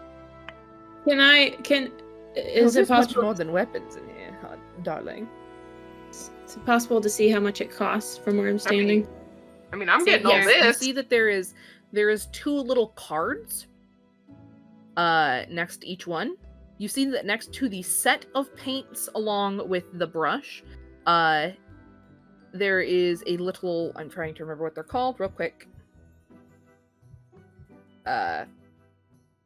You see that they are marked as Nosler's Marvelous Pigments, and that they are 2,000 gold total.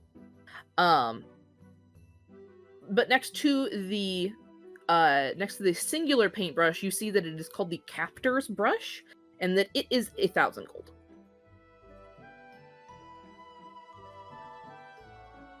Now, mind you, that is just the base price. Bartering is always an option. I think with Thorn seeing how excited Anjeli is, I think she would turn around. So you said there's the paints, and there's also 2 brushes, one that's regular and one that has the ever. One seems to be with the set of paints. The other is its own individual thing. But the tip is ever changing in color. Yes, it's like, so if you've ever seen like a paintbrush that is obviously like a white paintbrush that's obviously been used and like the tip is kind of, no matter how much you've washed it out, the tip's kind of stained that color now. Yeah, like I'm thinking of Epic Mickey, if you've ever heard of that game. Yeah, honestly, that's exactly what I was thinking of. Exactly, yeah. But instead of it being... Wow! What an amazing game. But it's so amazing. Rather than it being like black with ink, basically, instead it is, you see the slight staining, like it starts as red and then it kind of fades into orange and then yellow and then green and then blue, and like it's just going through the whole chromatic cycle slowly, like a nightlight. I think that's the brush that Thorn is looking at. Is like, well, they're really beautiful, Anjeli. Are you thinking about getting any of them?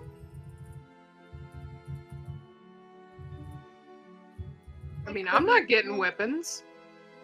Oh. And Cleo's kind of just leaning. She's leaned out of the way, so obviously you can like look at them from different angles. She's just like, if you need any explanation on what they do, I'm more than happy to provide. Yes. That would be awesome, yeah. Yeah, I would like an explanation. Although Of course, well. Probably guess. So these, and she'll kind of tap a nail over, like you realize that she has like slightly sharp nails. She sort of taps a nail over top of the set of paints. Now these were quite hard to acquire. They are from, well, a place quite foreign to here. But I managed to get my hands on them with a bit of help. Now, what you do with these is that each of these pots can cover, overall, before you run out in each pot, it can cover about 1,000 feet of space. Impressive for such a small pot, you know.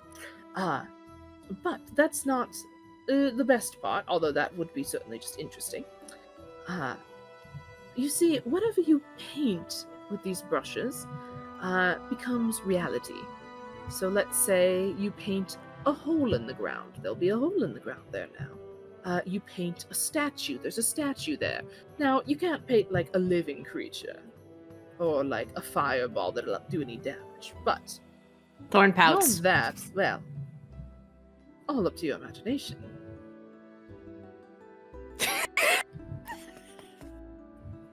That's quite cool. Hi. Oh.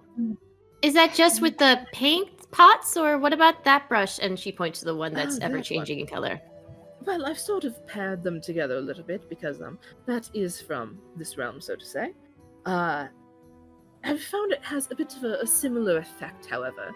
You can cover about 10 by 10 foot space with that one.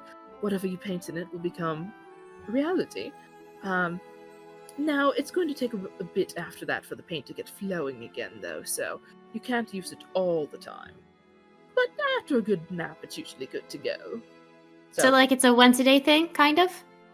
A little more often than that, but yes. So basically, the way that these 2 items work is that for the set of paints, for the pigments, you can use however much of it you want, as often as you want, until the paints run out. In which case you have to get the paints replaced, which is pricey. When it comes to the singular paintbrush, however, it produces its own paint, and you can cover a 10 by 10 foot space with it, once per long rest. Okay. Which of those do you like best? Those are both pretty cool. Yeah, which one? Basically same effect, but more limited on the singular paintbrush. Yeah, figured. That paintbrush is quite pretty.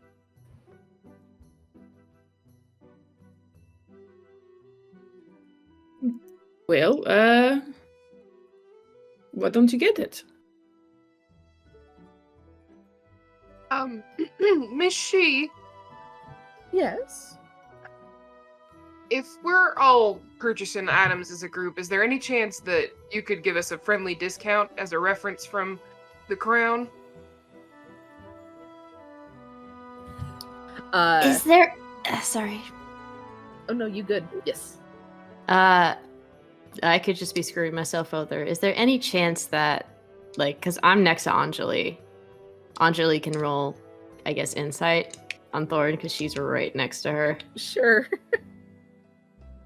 We try rolling out of the box. Oh my god, look at that. I'm better.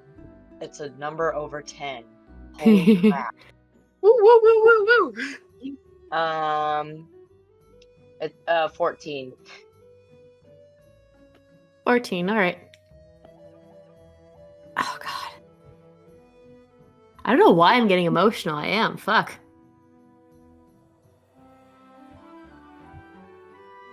Not Sorry. dirty, Chelsea.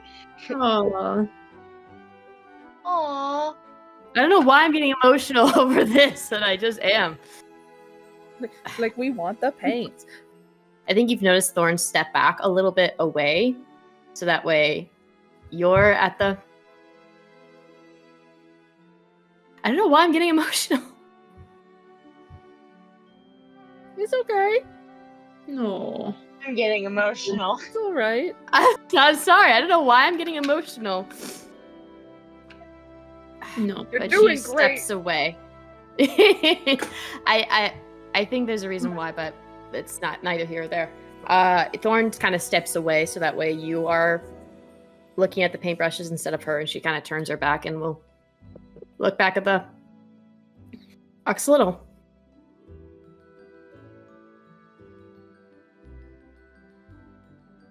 She's gonna turn her head and just look up at the other two and be like, what do I do? Just like kind of whispering, not that she can hear. I don't know. I don't know. I will say, mean, what? Oh, sorry. I don't No, know. you're good. They're brushes and paint. I don't know. I don't know. I will say, Steph, what is it that you are buying? What did you bring up to the captain? We never established that, and I forgot. I got an amulet of health, an ever-smoke bottle, and an immovable rod. Mm-hmm. Which you are no doubt going to somehow cause chaos with. I don't know, maybe? God, Come they're on. You know, just maybe. What is that total, price-wise? That total is a lot. Hold on. It leaves me with like 650 gold. Okay.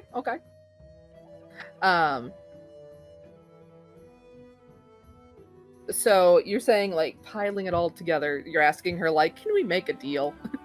Yes, essentially. I'm trying to persuade her, yes. Go ahead and roll me a persuasion check. If anyone wants to add anything to this, just let me know. I allow for Baldur's Gate ass pile on all of your bonuses. blessed. Yeah, there you go. I'm gonna shake the die real good in my hand. This is gonna be a good roll. Cast guidance on yourself. You know what? I'll say Thorn's an distracted. advantage because you did bring up the royal family. Okay.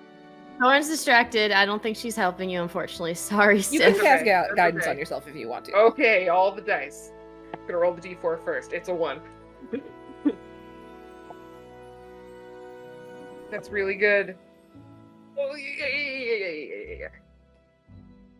Total of a... God, I can't do math. I was doing all the math for the magical Do the items, and now my math. brain is scrambled. Do the math. Do the math. Math. God, what's 19 plus 6? 25.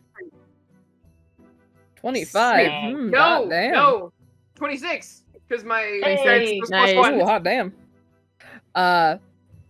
So You say that to her, and she kind of tips her head a little, like just looking at you. Not even like quizzically. She just slowly like kind of tilts her head as she's looking at you, with this, again, cat-like grin kind of slowly crawling up her lips. She goes, "Well, you make quite the compelling argument. How's about this?" And she will sort of lean across the counter towards you, Stiff, till she is like very close to you. Stiff leans back a little bit. Not like throwing herself across the counter, but like she just like leans into your space and she goes, "Now a random group of people doesn't just wander into my shop on a sunny afternoon for no reason. Obviously you have something going on that you need to get done. We could. Maybe if you let me in on whatever little secret game you've got going on, we'll figure out how to make ourselves a deal."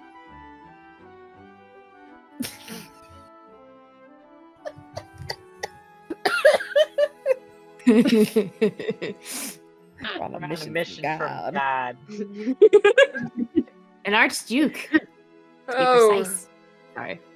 Sorry. Let's just say we've got a little Errand. how do you say it in common? A pest control issue.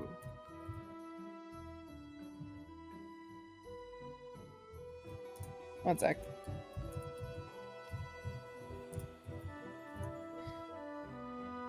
Oh, I'm sure you can be a little more specific than that. I'm sure that you're not using, well, all this for fighting some rats or something. Well, I could be more specific, or I could keep my head. And I'd much rather keep my head. Ah, something dangerous, you say? How's about this? I'm trying to add up in my head how much your stuff is total. I'll do the Also, math were you really buying quick. potions, Cassandra? Doing the math. Well, depending, I was gonna talk to Anjeli and figure out this whole brush thing. Do that while I'm doing math. 'Cause Okay. It's not gonna be quick. So, you're really looking at that paintbrush, aren't you? It's a hobby. But it's something I'm quite passionate about, and then the proposition of it being a magical item and you can make whatever you want. Pretty cool. Very cool. Well, seems more like your speed than a big fancy sword. I mean, don't get me wrong, you look great in the armor. No, I meant She blushes so bright red as she keeps talking. I mean, you look like you could handle a sword. That's what I mean by that. Not that you don't look great. Never mind. So, I think that maybe this paintbrush suits you better. Maybe. Yeah, if you're passionate about it. You could always get your current weapon upgraded. I can't remember what you said she has. She has like a long sword. Could always get that updated. I might just do that with mine.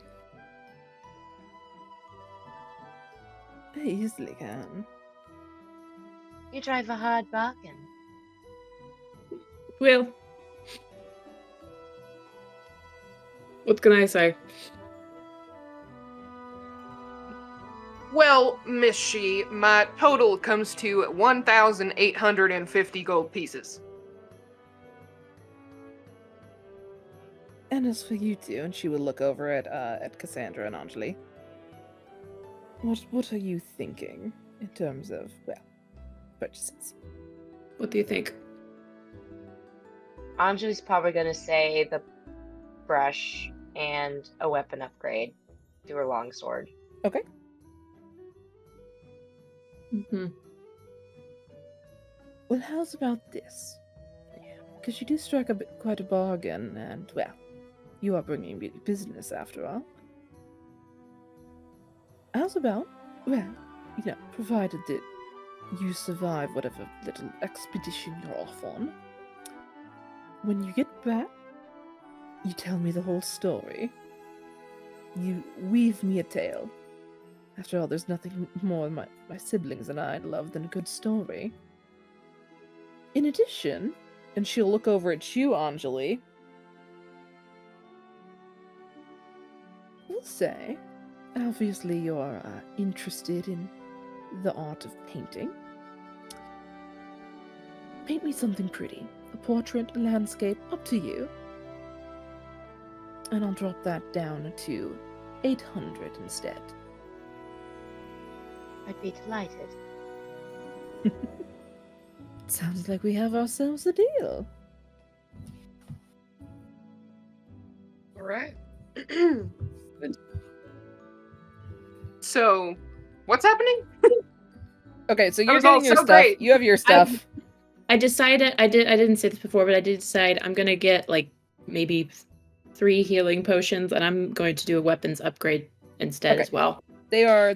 Are you getting normal healing potions or greater healing potions or?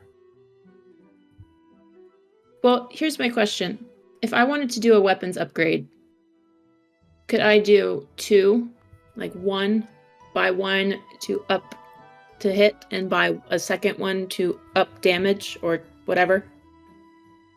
Is that possible? Or is it just one or the other? I will say, normally that isn't how it would work, but the She siblings are great, so yes. Okay. The She siblings can do whatever I want them to. Actually, you know what? For shits and giggles, she's gonna do 2 plus 3. She's gonna buy plus 3 twice, if I can do that. And then she's gonna do the healing potions. So Yes. Can do. so that's plus 6. Gotcha. On the same weapon or on separate weapons? On her great sword. Oh, okay, so it's on the same weapon. I don't know if it goes up that high. You can. I don't know. I think plus 3 is the highest it can go because that's like a very rare item already, so. Just her normal greatsword? Yes. I mean, in terms of like how pluses on weapons work, I think plus 3 is about as high as they get when it's like a normal weapon, so. Mine's plus... Whoa, wait a minute. Mine's currently plus 6 to hit. Oh, no. So it wouldn't be a, so the to hit is different. Yes.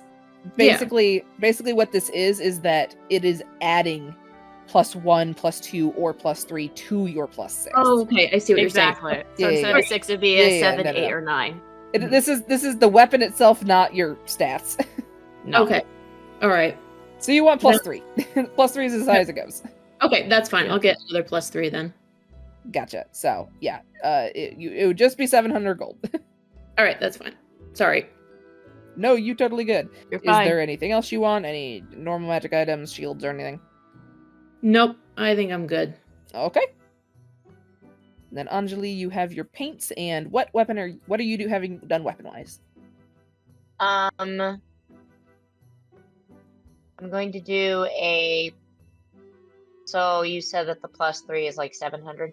Yes. Okay. So I'm doing 1 plus 3 to my longsword, and then I'm doing. Can I do a plus 3 to my quarterstaff? Yes. Okay. So 1,400 two. total. Yep. So 14 in my brain. I think that's 2,200 total for everything. Yeah, Yes.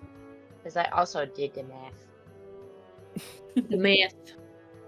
What's the temperature like here in the shop? Is it warm? Is it cold? It's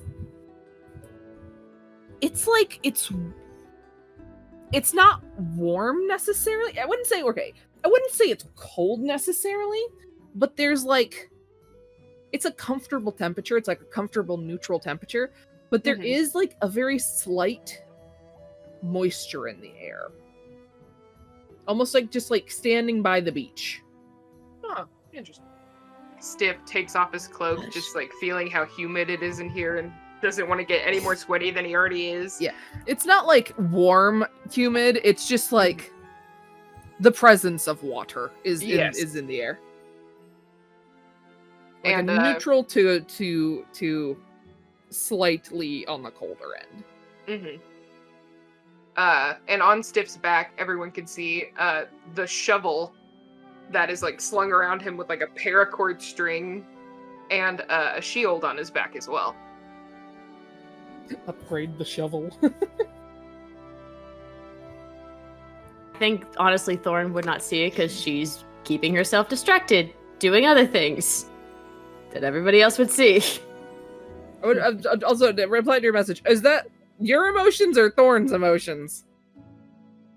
Hold on a second. Is Thorn having big emotions? Yes, Thorn's having big emotions, yeah. Okay, roll me a con save. Don't blame me, you asked for this. I know, I did ask for this because I was feeling all these things. Oof.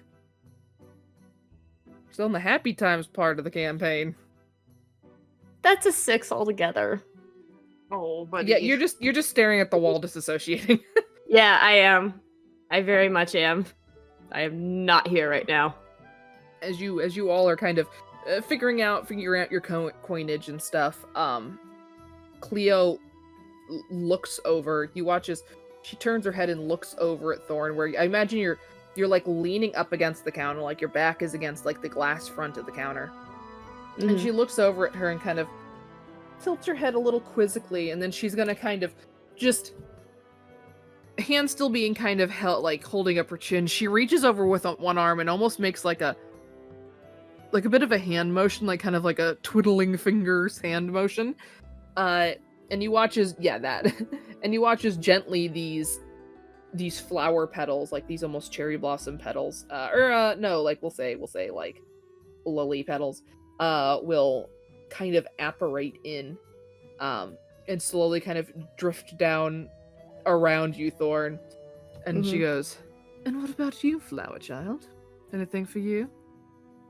Does the scent bring me back because I'm very much dissociated, or am I still stuck in it? I'd say yes. Like it is gentle enough. Like you feel like kind of, you don't feel it at first, but then like one of them like kind of lands on your nose, like one of the petals, which kind of like you feel a sensation. You're like, what is that? And then like the scent of it kind of hits you. What? I was just asking if you were interested in buying anything, darling. Oh, Seemed a bit far away for a second there. Sorry. I'm here now. She sort of, you watch as she twists her wrist, and all of a sudden, she's holding a handkerchief, which she kind of dangles down to you. No need for apologies. Now I'm gonna start crying. Shit. No. More handkerchiefs. Rain of handkerchiefs. Thorn's quickly trying to take them and like just like quickly do this so that nobody can notice, even though you probably will. The cry on the merchandise, darling. that is a joking bit. No, I know. Just move my desk again, and it makes a horrible noise. If I see them having like a moment and she pulls out a handkerchief, I will like, I'll see that, my eyes will widen, and I'll throw my arm around Cassandra and Anjeli, and I'll like turn them in a different direction. Hey, look at this thing! So if you add the 3 to the 6, whoa! Anjeli just goes stiff. Thank you. I don't really know if I should get anything here. I don't think there's anything here for me. Did you come in with the intention of trying to find something you might like? Or dramatic camera zoom.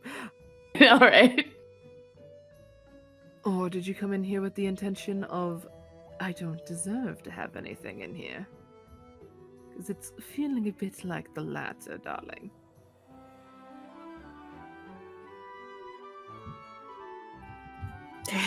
Maybe the first one at first, but it's now starting to go towards the second. And I don't know why, but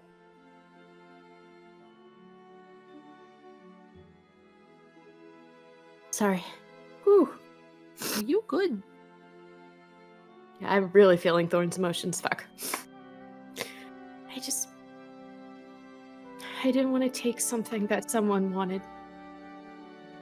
I have plenty more where this came from. Actually, would you like to see a little trick? Okay. Come this way.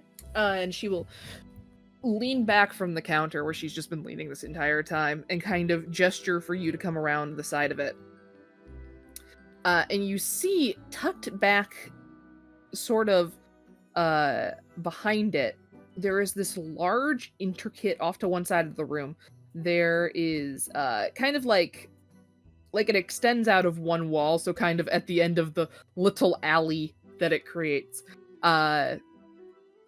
You see this large, intricate trunk. And one sec. I am finding something real quick. With these like beautiful, almost elven kind of carvings to them. And you watch as she grabs a piece of parchment, kind of like she like grabs like a notepad from like behind the desk, and she's going to think for a minute, kind of tapping her pen against her lips, and then she will quickly scribble something down onto it. And you watch as she flips the lid of the trunk open and drops the note inside. Mm-hmm. And then she will close the lid again and kind of give it like a knock knock, and then kind of lean against it for a sec. And it comes up like fully to like the top of her hip. It is very large. Like you could fit a whole person inside this. Like we talking Triwizard Cup type Mad Eye Moody trunk. Yep. And she goes, just wait a second, might take him a minute. Knowing him, he's probably goofing off. You wait like maybe 30 seconds or so. 30 seconds. Don't ask that now, Thorn. Whew. It just starts again wiping away. Because she doesn't want to be puffy-eyed in front of the group. And eventually you hear this like you hear as the trunk suddenly rattles slightly. And she goes, oh, finally. Took you long enough, Cardlin. And she will flip the trunk lid back open, and you now see there is several items laying inside of the trunk.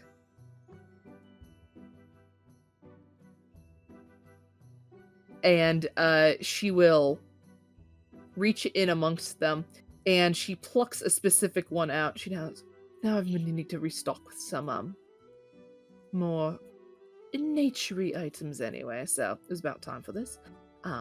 But this one we've actually been trying to exit from our inventories for a while, so perhaps a trinket for a new customer. And she will hold this object out to you casually. And you see that in her hand, it is this small ring that almost looks like it's made from like kind of like woven vines and things. Like woven kind of still kind of leafy wood and vines.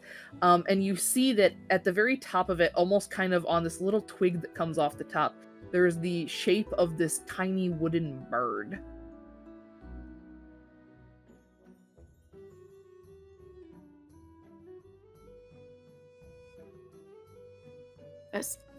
What is it? My microphone was not licking me up. Go ahead and roll me an Arcana check.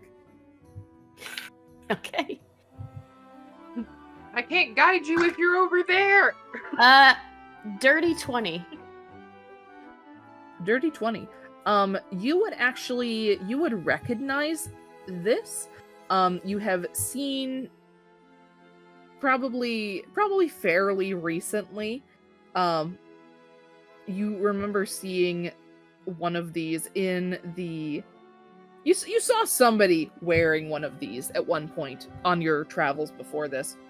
A fellow druid who you suddenly remember what it is that they did. You watched as they put it on and they kind of whistled a little tune, and then a bird came down and just kind of immediately perched on them, as seemingly drawn in by the ring. You would know that this is a ring of perching. Ring of perching. Okay. To explain what it does, while wearing the ring, you can use an action to hold your finger wearing it aloft and whistle the ring's command melody. When you do, the nearest harmless tiny bird within 60 feet of you flies to your outstretched finger and perches there. The bird is not magically bound to you and can fly away at its discretion. However, you gain a +4 bonus to any animal handling checks you make to interact with a bird perched on your finger in this way. Now, I haven't been able to get rid of it. I haven't necessarily felt comfortable having it in the shop. Birdies tend to be a bit at war with my little helpers. Birds and fish sort of situation. But I know my brother's been trying to get rid of this for a bit, so it's yours. Are you sure? Like I said, I don't have much of a use for it, and you seem like the type who'd enjoy it far more than I would.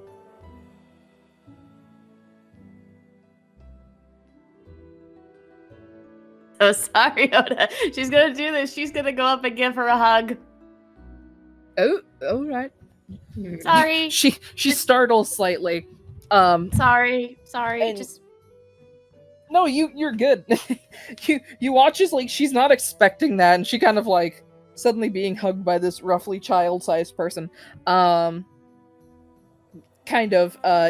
else give me a perception check real quick. Gladly. To roll something for her really quickly. Can I impose disadvantage on the other two because I was turning them away from their conversation? That's Sure. true. You did. What do you think we're gonna do? I will say, Thorn, you roll perception as well. What are we not Okay. gonna do? Cassandra is just gonna probably stand there quietly, silently, because emotions, you know. like, Stiff that's- probably tries to move Cassandra and it doesn't work. That is a 19 for Thorn. It's like moving a boulder. That's a 26. 17. Jesus. This die is rolling rocks tonight. What are we, Jeez. Okay, what are we so- doing? Perception check. Perception. Perception. Good luck, Charlie. Oh no! Oh no! Tea! You're too preoccupied with was your paintbrush. Yeah, T is just me from last night. yeah. I Yes. passed my dice Oh my curse God. onto T. Yeah. The amount of dice that Webby Kodak- thrown backwards. Kodak when rolled so bad last night. It was so the bad. dice were yeeted last night. Yeah.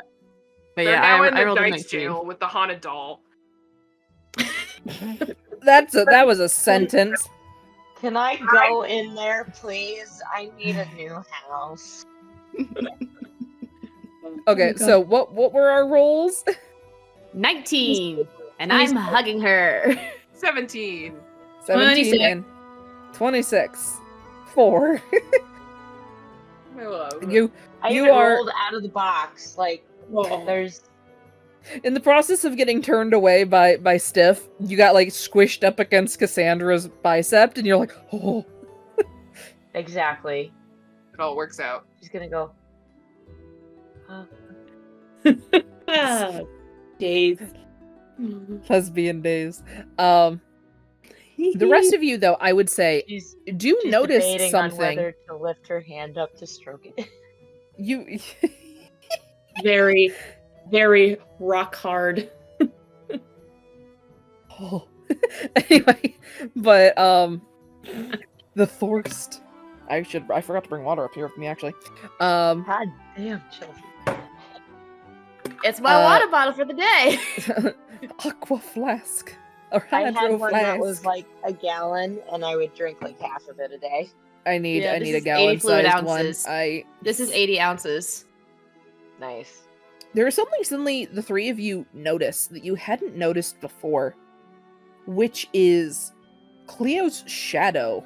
Like, now that she's standing at this angle, her shadow is actually being projected onto the wall behind her, where it hadn't really from the angle she'd been standing at before. And you suddenly noticed something about her shadow. You notice that kind of coming out of it along the head, you see these two like masses that aren't there normally, almost like cat ears, along with this long, almost split tail that kind of comes off the side of it. And Thorn, as you move in and hug her, she kind of like doesn't flinch, but like, like gets startled. And for a moment, you watch as her hair, almost like Ghibli style, puffs up. And for just a second, you swear you see a flicker of like cat ear, and then it disappears.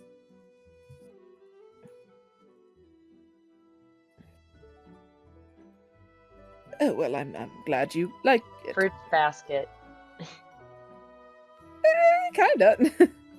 That was not the inspiration, but I appreciate the reference. Sees that, and her eyes just kind of go wide, like. If you want, I will let the three of you roll an Arcana or History check. She just says under her breath, "What the fuck?" Is it Arcana, History, or Nature? And then cast under guidance on Anjeli's Cassandra. breath, she's like, I know, they're so hard. You know what? I'm gonna cast guidance on myself, even though that's a high fucking roll already in nature. I'm gonna do it. What did you say? What was it for? What was the roll for? It is either Arcana, History, or Nature, because you can get certain information from. They're all +1, so who cares? Plus a D4. Plus Plus a a D4. I cast guidance on myself. Oh god. Just hit my mic. I'll give my number last. That's a 16. 8. Oh lord. It's big 28 for nature, Your Honor. Whoa. Okay, so nat 20. So, I don't know what I just knocked No, down. a 28 for nature. Oh, a I didn't roll 28? nat 20. Yes, I didn't roll Okay, nat 20. 28, and what were the other two? 16. 16 8 and 8. and 8. Okay. You don't understand what the heck is happening, Steph.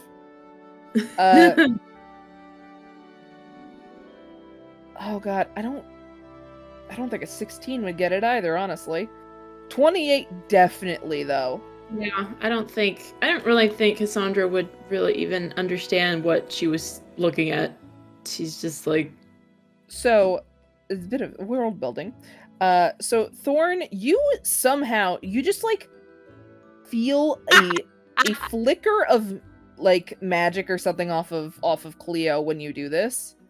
Like almost like a magic disruption for a second that feels distinctly sylvan to you.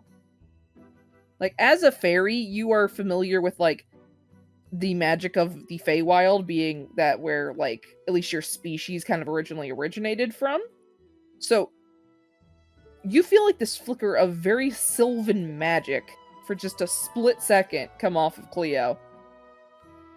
And something suddenly, when you look up and you take in the hair and the eyes and the glimpse of cat ear in the shadow and on her for a moment and all this stuff going on, you suddenly remember something from during your travels around the region. Perhaps it was like a story you heard on a boat, maybe it was in a tavern, something like that. You heard tale of a very, very rare species of creature called a grimalkin. There is like less than 100 of them in existence. There's only, I gotta think, how many are there? There's maybe 30 of them in general. And they are all in this, they are specific to this region.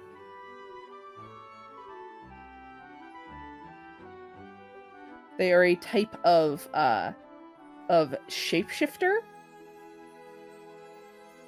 that no one really knows much about. Besides what little information they do know about them is that they are somewhat cat-like. They are cat-like shapeshifters. And for a moment, looking at Cleo, you would have pinged her as a God, what are they called? I am one. Fuck. You would have pinged her as an Eladrin originally, like maybe a Winter Eladrin or Eladrin. Mm-hmm. Now, the more you look at her, though, the more that is just not adding up, and the more you're starting to theorize. How is it always the fairy that's getting all of the lore? Was it always you? feels Say something hello to one of differently. my 2 homebrew races. Hey. Nice. Yeah. There's so much Thorn could say, but I think because of her hugging and what she just gave her, I think Thorn will just still hug and will then let go and say, I really appreciate it. Thank you. And then we'll do a curtsy. But then I think she would I think she's gonna do it. She will cast a message to Cleo and will say, I hope to see your true form one day.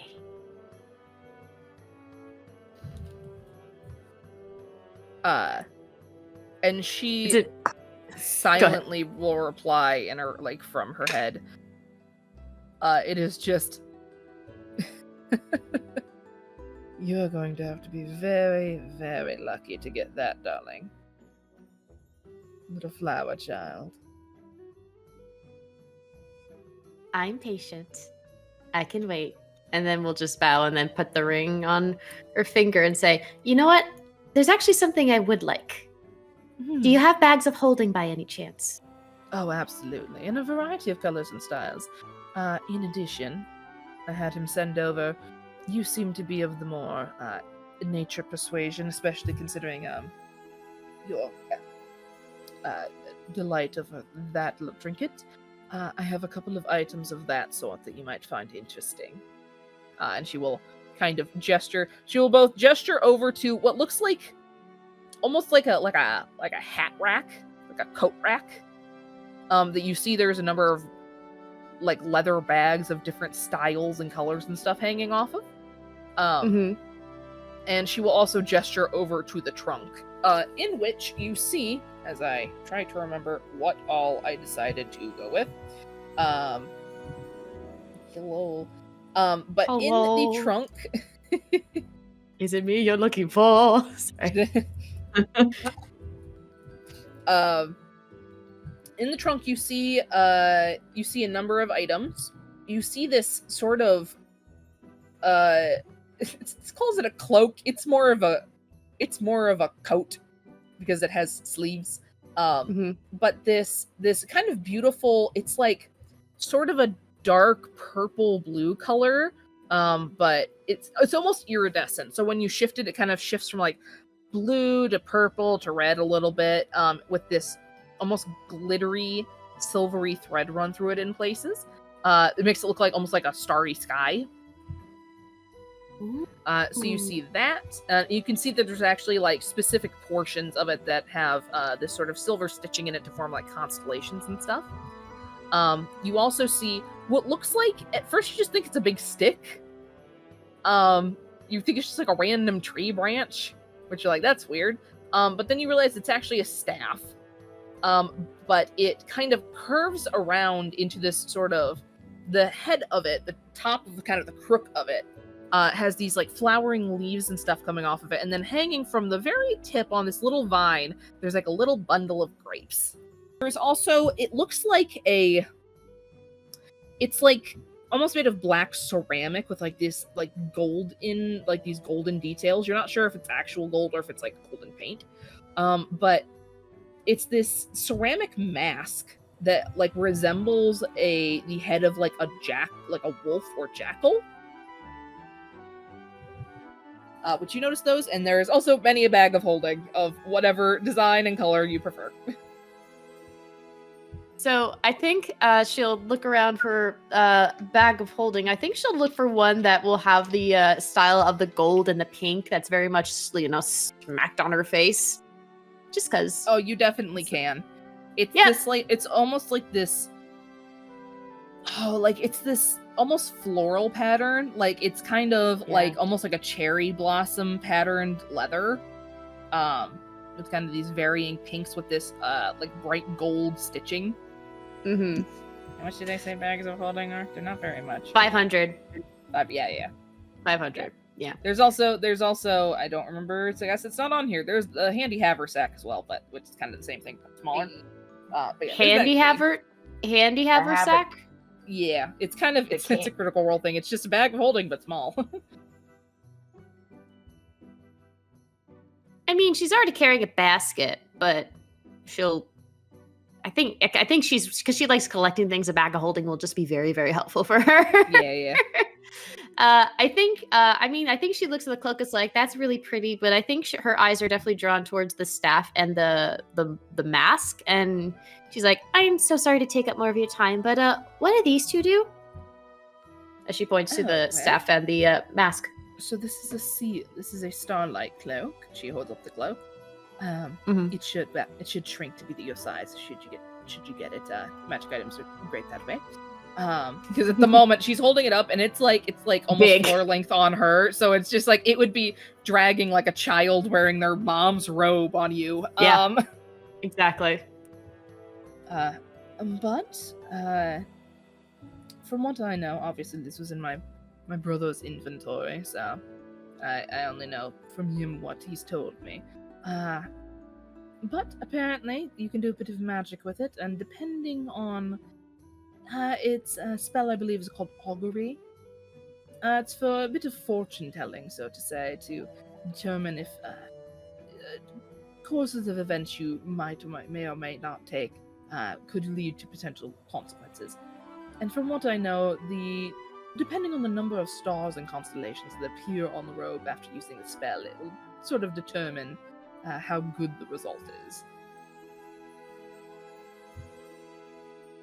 So basically, you can use the spell to cast clairvoyance or something. While wearing the cloak, you can use an action to cast the guidance spell. While you can see the night sky and are wearing the cloak, you can use an action to cast the augury spell. When you do, the omens are represented by the number of shooting stars that appear in the sky. Okay, so I completely read that description wrong. Basically, it allows you to cast guidance and augury. Yeah. I mean, I already have guidance, so I think that's why she's maybe not looking at that one as much, but she's looking at the mask and the staff. Okay. But thank you for the description, because I was curious. Chelsea was curious. I think I thought you said the cloak, and so I was like, yes, the cloak.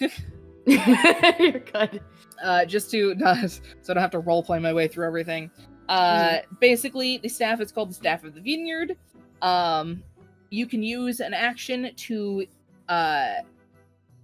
eat one of the grapes, which basically duplicates the good berry spell. While holding the staff, you can also use an action to cast the Entangle spell. In which case, I already have Entangle. Here's the thing. If a creature is restrained by these vines, make a strength check to free itself and fails, the creature becomes magically drunk until the end of its next turn. A drunk creature is poisoned for the duration. The mask. Where is the mask? The mask is the lupine mask. While wearing this dark ceramic mask, you have an advantage on perception checks relying on hearing and smell, as well as wisdom, as well as animal handling checks made to interact with wolves and other dogs. Mhm. Which I will say could potentially come in handy. That's why I'm like thinking about the wolf mask, because I can already cast guidance. Like, this is Chelsea out of character. I can already cast guidance without the cloak. I can already cast entangle without the vines, even though, you know, apparently from her coming out of the bushes early, she loves good berries. But I'm thinking that wolf mask might be cool. I think Thorn will like take the mask up. It's like, how much is this one? That. One sec, as I checked the rating. I think it's gonna be the most expensive one, which will be like shit. One sec, I gotta compare it to my other things real quick. One moment. Mm-hmm. Oh, so those are. Well, I won't say they're common by any means. Should we need another one, we know where to get one. So, let's say 400 for that.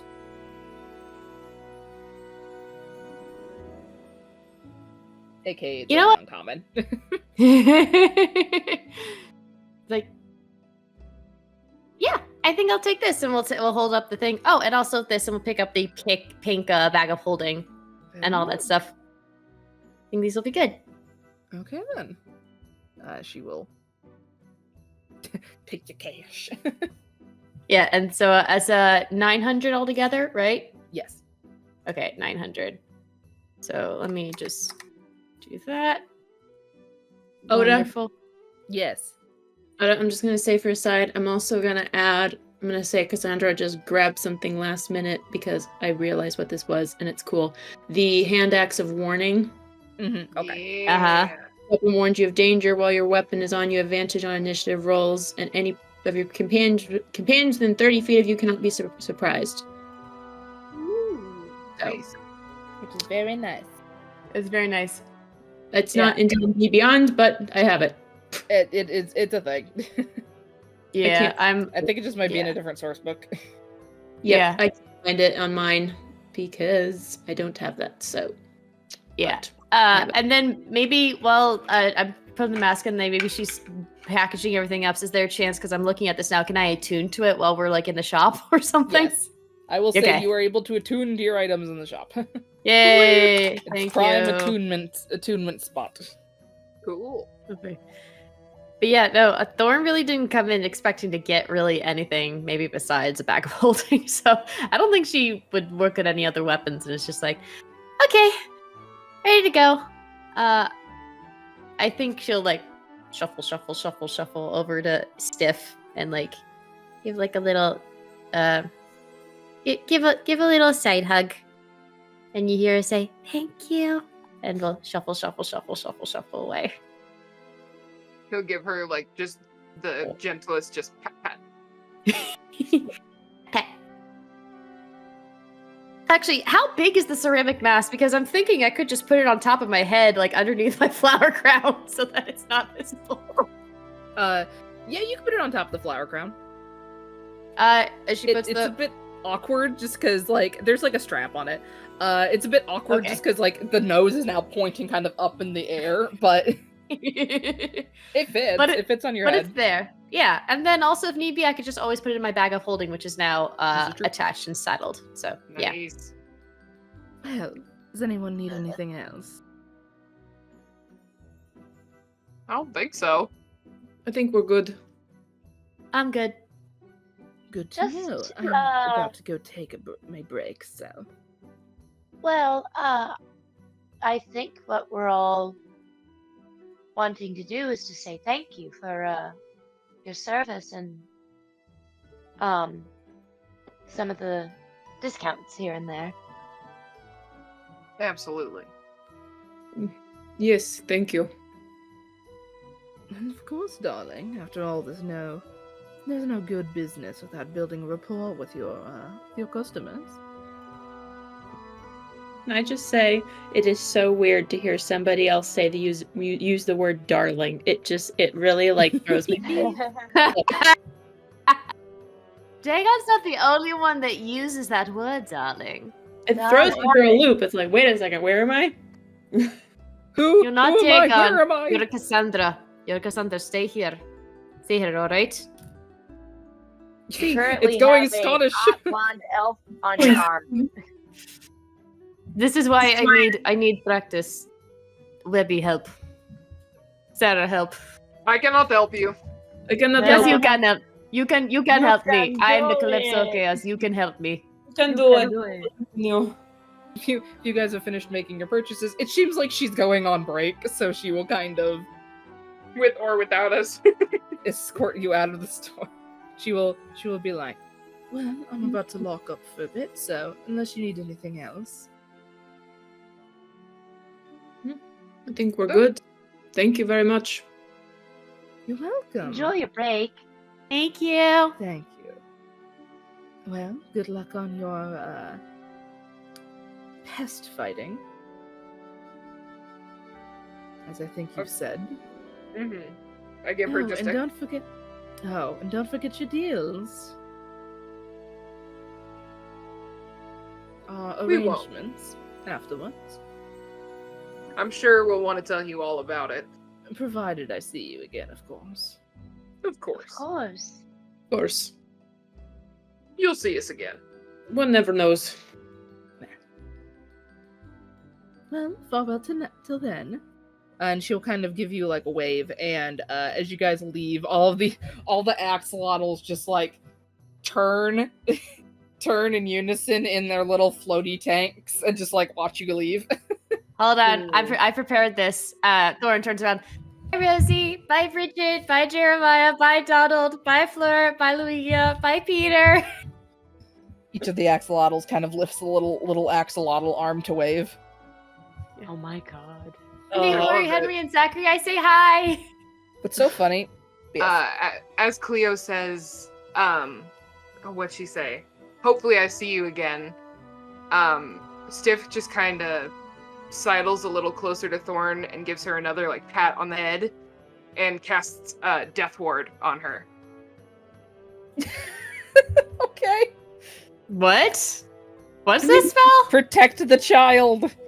Death Ward? Basically, Death if you Ward. die, you don't. Yeah. The first time you would drop to 0 hit points, you instead drop to 1. Yeah. Oh, you died? No, you didn't. That's what that spell does. Can we get a long rest before this starts? Yes, please. Yes. That's why, Do I that's why I recognize- specifically had to get Gabriel say, or meet me back here in the morning. Yeah. Do I recognize this as something that Stiff is doing this spell? Do I recognize You this you spell? feel just a comforting head pat. Lingering, comforting head pat. Okay, you can stop patting my head, Stiff. It's fine.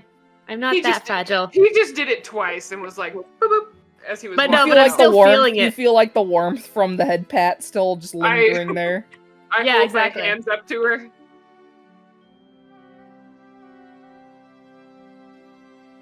How'd you do that? Cleo's just head, like an invisible mage hand patting your head. Or something. Well, you're not the only one with your tricks.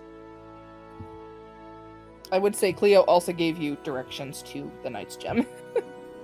Oh, thank you, Cleo. Much appreciated. Like way back at the conversation, she gave you directions. Yeah, I think Thorn will stick closer to Stiff because of what they did in the shop when things. Oh boy! Once we dive into that, I can't. Oh gosh, the waterworks. Maybe we'll dive into why he did it later. Oh boy. Who knows? Who To the gem knows? shop. Yes, to the gem shop.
as you arrive at this gem shop, you see that it is actually you're like trying to figure out where it is, because like at first, like, well, you followed her instructions, but like you're not seeing it initially. You're like, where is it? And then you turn and you see like a little sign that says the night gem, or the knight's gem. Not knights as in like like the human night, like nighttime.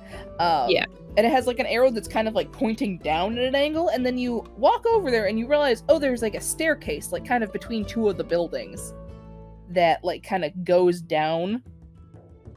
And at the bottom of this staircase, you see a door with the copy of the shop's sign over top. Huh.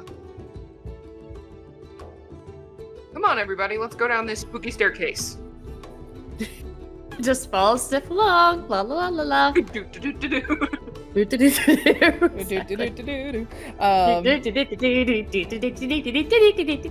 exactly what So, Thorn is saying. you go She along. starts with doing. I'm sorry. Yeah. Yep. Following. Since the staircase is spooky, Anjeli's gonna get a little closer to Cassandra.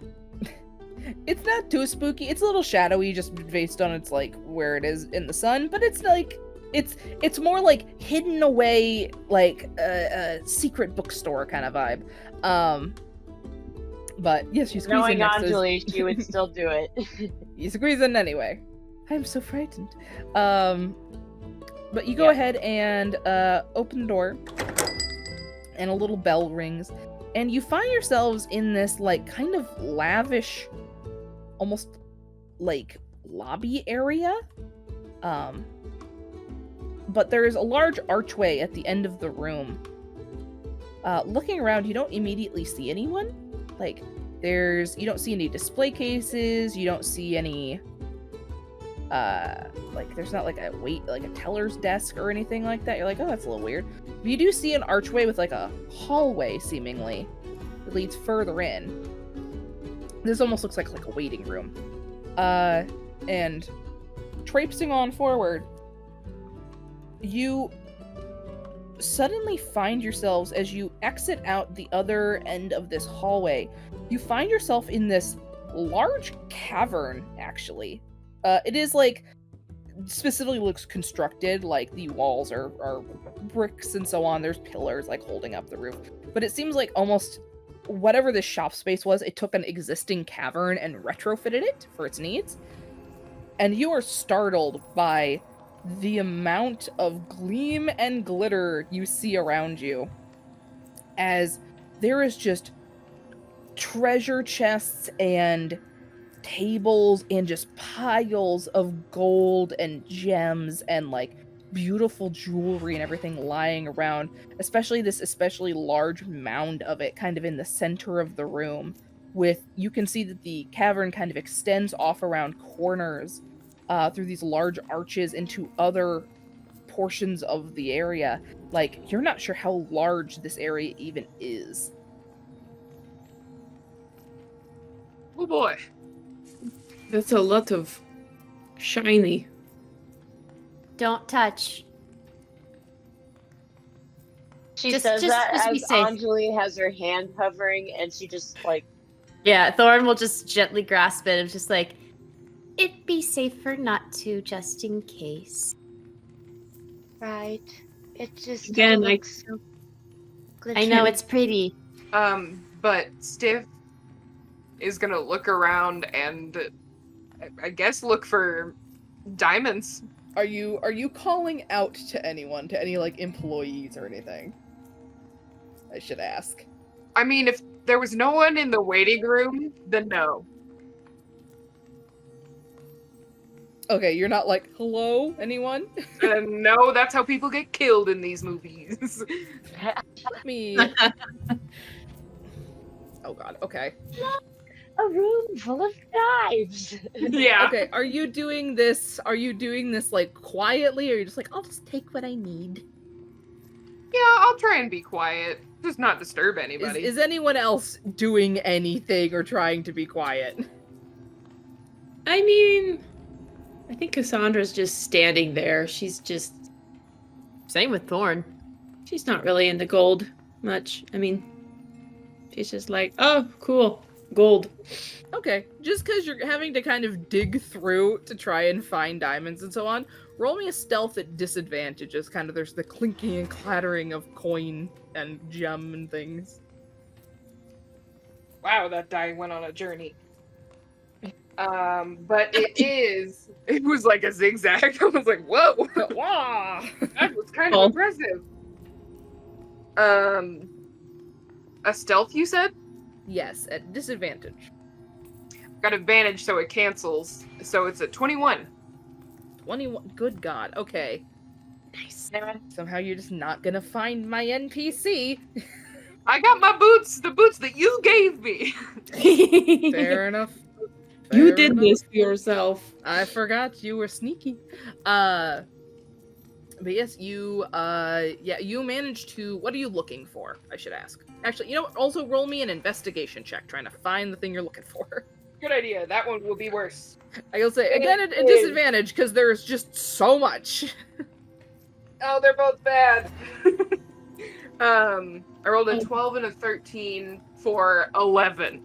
Okay, yeah. You're quietly digging through. You're finding a lot of stuff, like just beautiful jewelry. There's like tiaras, necklaces, bracelets, like crowns, all sorts of things. Various, like, both cut and raw gems, all sorts of stuff. And in the process, but despite it all, you can't seem to find diamonds. At least not diamonds that are big enough or of good enough quality for what you need them for. Maybe there's somewhere else. Maybe there's a filing system here you're just not understanding. Yeah, does it look like any of these are, like, obviously sorted, or are they just, like, random tossed into chests? It doesn't look like they're sorted. Okay. Sometimes you'll find, like, groups of items that's like, okay, this is obviously, like, a set, but... Yeah. You see, like, Stiff going in between all the chests, and as he's made his rounds, he comes back to you all. It's like, well, I didn't find any diamonds. No diamonds. At least not in these. Seems like this place would be flowing in diamonds. You would think, wouldn't you? Just rolling things behind the scenes, and it's so bad. And, oh god, I hate that. Wow. Not Stiff, bad like, for pulls you, bad for me. I see. But Stiff, like, pulls an extra, like, silver piece out of his hair and, like, tosses it back into a chest. It clatters loudly. Oh my god. Okay, fine. This'll work. This is fine. Bing, bing, bing, bing, bing, bing. It causes like a small avalanche of coins. You suddenly, as you hear that, you watch as the coins stop kind of cascading, but you continue to hear a noise of like coinage shifting and things from further back in the room, like kind of behind, like into these further portions of this cavern, like behind this giant gold mound. And you suddenly feel like almost the ground shake slightly, as like the kind of shake as if like somebody like knocked something off a counter or something, so the ground like vibrates for a second, but like rhythmically. And you see a flicker of a shape kind of behind move through the background amongst all these gold piles behind this mound. And then you watch as the mound starts to shift and shake a little bit with the of like something digging into the gold and like the gold shifting away underneath. Yes. Is this a dragon? A tiny dragon. Something, dragon. Webby? Anything, Webby? I'm gonna throw a thaumaturgy over there. Like, from where I hear the sound coming from, I'm just gonna, like, tremor near it. Just so that, like, another, like, pile of gold goes, like, sloshing over. You watch as the sound suddenly ceases for a second, and you see, like, another flicker of movement almost kind of turning into that direction. but then you watch as this giant shape crests the top of this gold pile, kind of coming up over and sort of coiling over top of it. And you see gold, this even richer, deeper gold than these actual piles, almost fading into almost like an orange tone in places. For a moment, you're like, what is this? And then you realize it's scales. Scales glittering like freshly minted coins, which you then see spread into these large wings that then connect and flow down into this long flowing tail that kind of coils around the pile as an adult gold dragon Yes! Sorry. emerges up over the top of the pile, and kind of almost resting on it like it's a bed of some form, or almost like it's leaning over a counter. It will kind of emerge into view up over this pile, its tail kind of sweeping around and almost encircling it. And it'll look down around at all of you guys and then smile this very friendly smile. Oh, I'm so sorry. I didn't hear you come in. Thorn just says hi. Hi! Hi! Stiff almost passes out. Oh, good for are you Cassandra, all right, like, friend? And you watch as the tail comes out and like kind of hooks around behind you to hold you up. Oh, wow. Goodness, are you all right? I'll tell you in a minute. I'm so sorry. I'm just like, long? yes, I called it. I called it. Sorry, my bad. Continue. I was just...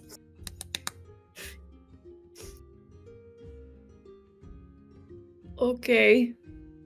Hi there. What's your name? Hello, my name is Yemo. What's yours? My name is Thorn. Very nice to meet you. And she Well, will it's a curtsy pleasure to once meet again. you, Thorn. It's a pleasure to meet you. Cassandra, like, stiff. She's just, like, stiff. Elbows, Cassandra. Don't be stiff. Say hi. I'm over here. You as well, Stiff. How about you three? What are your names? Anjeli Stiff. just blinks rapidly for a second and just goes, Anjeli. Well, pleasure to meet you, Miss Anjeli. It's a very pretty name. And she just starts blushing. Cassandra. Pleasure to meet you as well, Miss Cassandra.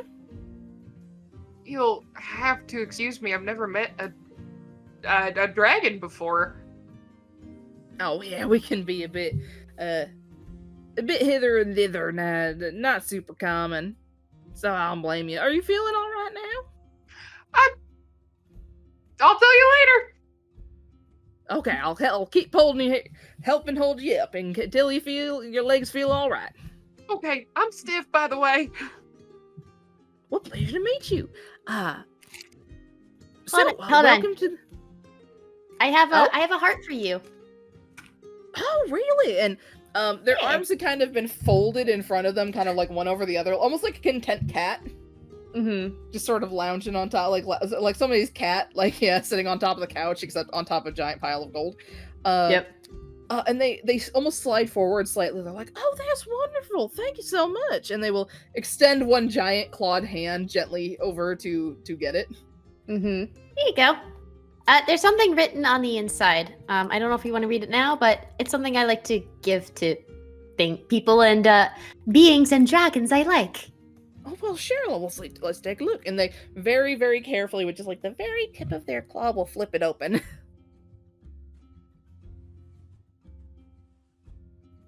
I always love a surprise. Trust your gut. Forgive yourself. Be grateful.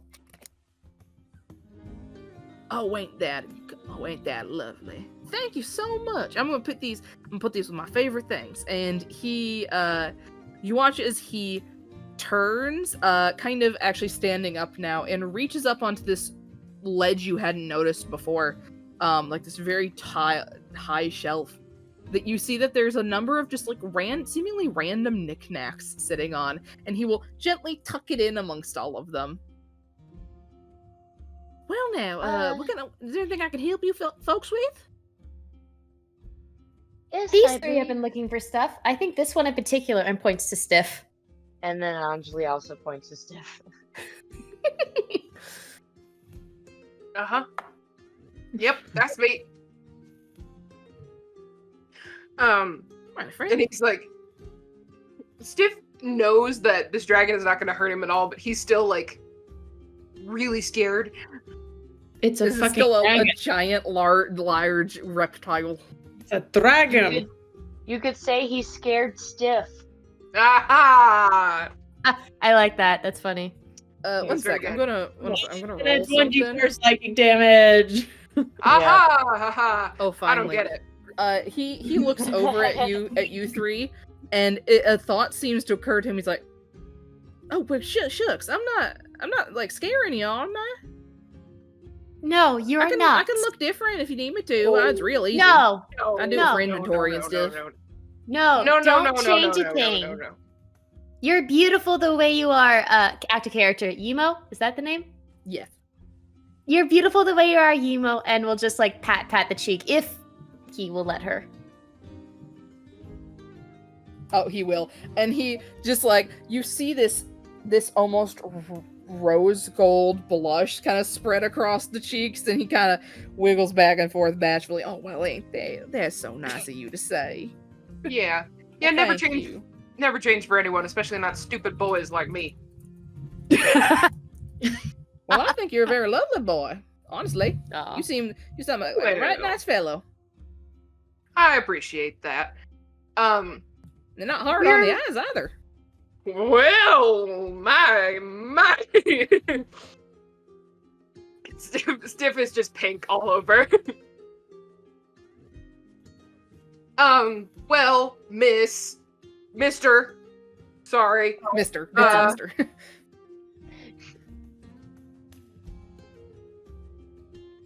It's fine. I'll take whatever title you want to give me. I'm not picky. Look over at Cassandra and I just mouth. Help me. Help me. Help me. Dang it, why didn't I get that dragon slang? I'm looking for diamonds. That's what I'm here for. Well, no problem at all. Do you need how many do you need? Like, do you need them to be of a certain quality, certain color? Yes. Certain form. I can do dust. I can do full or cut or uncut. Well, whichever is easiest for you, I guess. But I need 2 diamonds worth about 300 gold each. Oh, absolutely. Now let's take a look. And any preference on color or cut? Pick your favorites. Alrighty then.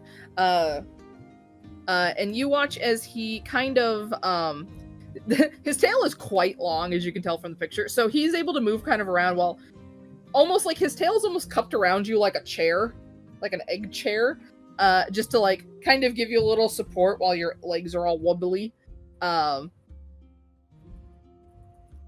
And he immediately seems to hone in on, like, you couldn't find any sort of form of organization, but with how quickly he immediately kind of beelines towards one thing or another, you have the feeling there's some sort of organization in here only he understands. That's what I had summed it up to. Yeah. And I'm like looking at Cassandra, the true ADHD experience of, I know where everything is. It makes no sense, but I know where it is. Looks over at Cassandra and goes, "Am I getting flirted with by a dragon?" Yes. What the fuck? You know, if you would have told me 2 weeks ago when I stepped onto that ship that this would have been happening, I probably would have been in a much similar state to what I am now. You're doing fine. You're doing fine. I don't know if I am. Well, you're facing a dragon and you're not dead, so you're doing pretty good.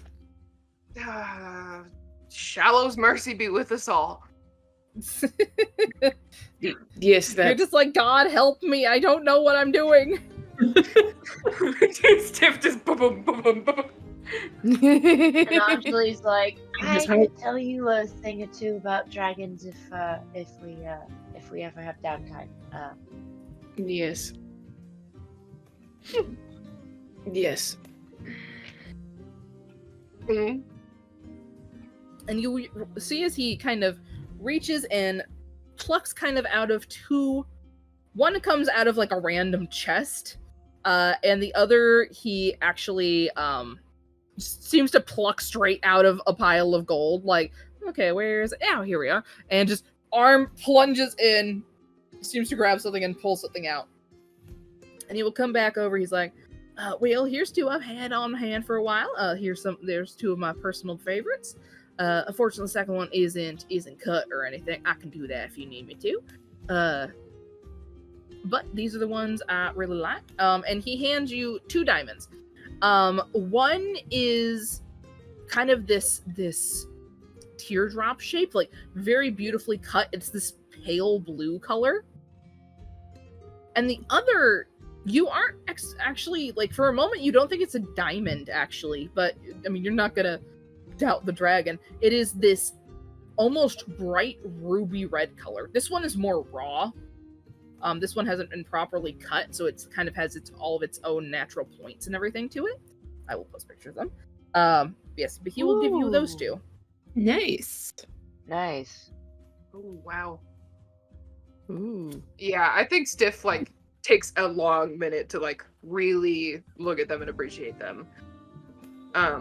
Just knowing the potential of what they could be used for and just taking that extra moment to sit with them. And then he puts them away and pulls out his coin purse and gives over the 600 gold. Well, thank you very much. Is there anything else you need? I also got jewelry and various other sorts of more expensive materials and that sort of thing. Yeah. So I like tap on his tail. Can you put me down for a second? Oh yeah, sorry. Yeah, he wasn't like holding you up off the ground. He was basically acting as like support. But yes, he kind of, the tail uncoils like behind you. Mm-hmm.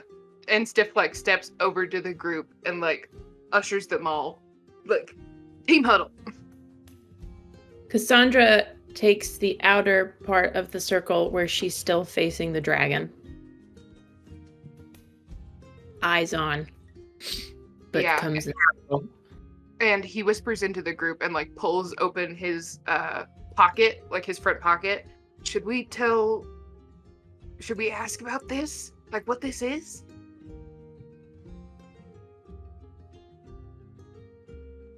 I mean, he's got all this stuff and he seems to know what he's talking about.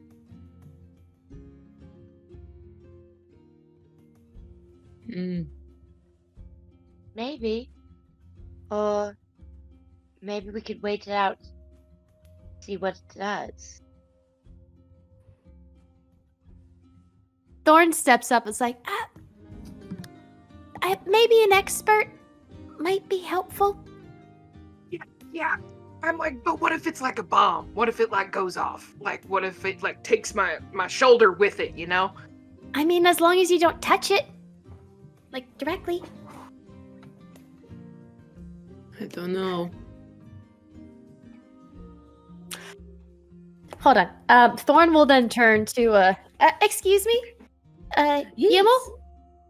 Yeah, how can I help? Okay, so I have been, hearing some stories up on the streets here and there, and, you wouldn't know anything regarding, falling stars or anything like that? I just been hearing it from some of the townspeople in here, and it... Oh, falling I don't know. stars? Yeah. I mean, I'm usually in here. Although I do definitely traipse out into the city every now and again. I will get to you in just a moment, Webby. I think,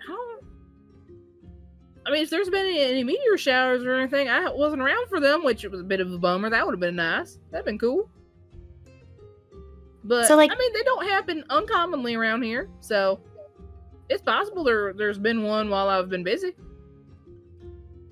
So they're not a bad thing if they happen. These Oh, no, shooting not stars. all. I mean, sometimes like a meteorite or something will like hit somebody's roof or something, and that sucks. But I mean, like that's just nature. Yeah, overall, most of them are just real pretty. Sometimes people are able to get space iron out of like meteorite iron out of certain ones that crash, and you make some real cool stuff out of them. From what I know, I think I have something around here made of some of that. So it's something that people would like to use for magical properties. Is that what you're saying?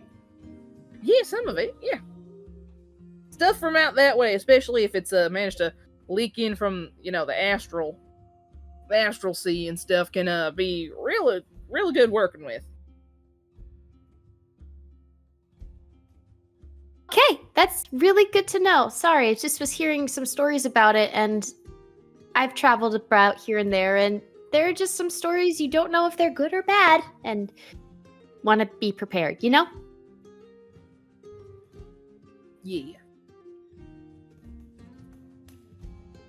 And then I messaged to Stiff, like, I mean, it's up to you if you want to reveal it or not, but I don't know if it'd be dangerous or anything with what you have. Yeah. So as he gets that message, he's gonna cast one more detect magic on it just to see if we can get anything out of it.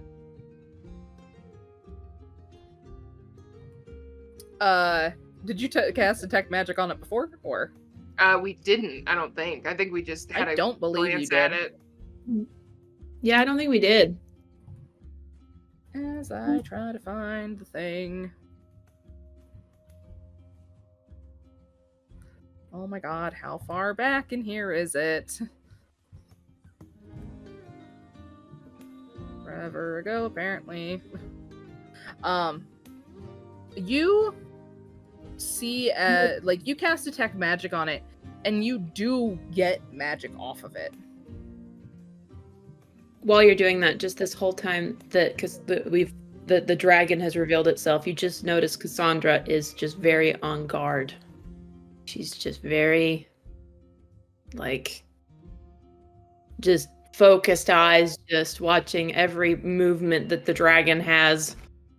Mm-hmm. Very, very at attention. Yeah. Thorn sees that and just Speaking? She's not speaking. She's just, yeah, at attention. Weapons aren't out or anything, but she's just standing there. I noticed that, and I druid craft lavender, the scent of lavender around Cassandra to kind of help calm her down and just like not focus. Doesn't do anything. I then go and grab her hand, and I'm like, It's not polite to stare. She jumps, and she's just like, I'm not staring, I'm watching carefully. Anjeli notices and kind of puts her hand up on Cassandra's shoulder and is just like, well, are you at least a little bit nervous? One should always be she whispers, so the dragon can't hear. One should always be nervous around the dragon. Have you encountered many before? Not here. Not here. Not in front of the dragon. Let's not talk about this in front of the dragon. I think that's very wise, Cassandra. And you see that Thorn is just completely monotone when she says that. So when you cast detect magic on it, you do get magic off of it. I would say I am trying to decide what the school of magic would be. It would either be abjuration or possibly transmutation. Ooh. You do not get info on like what it is, but you do get that. Okay.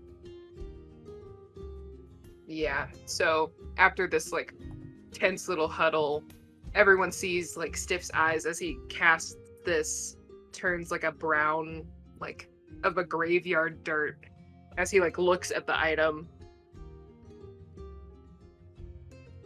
And he snaps out of it as everyone's like not here, like kind of squabbling a little bit.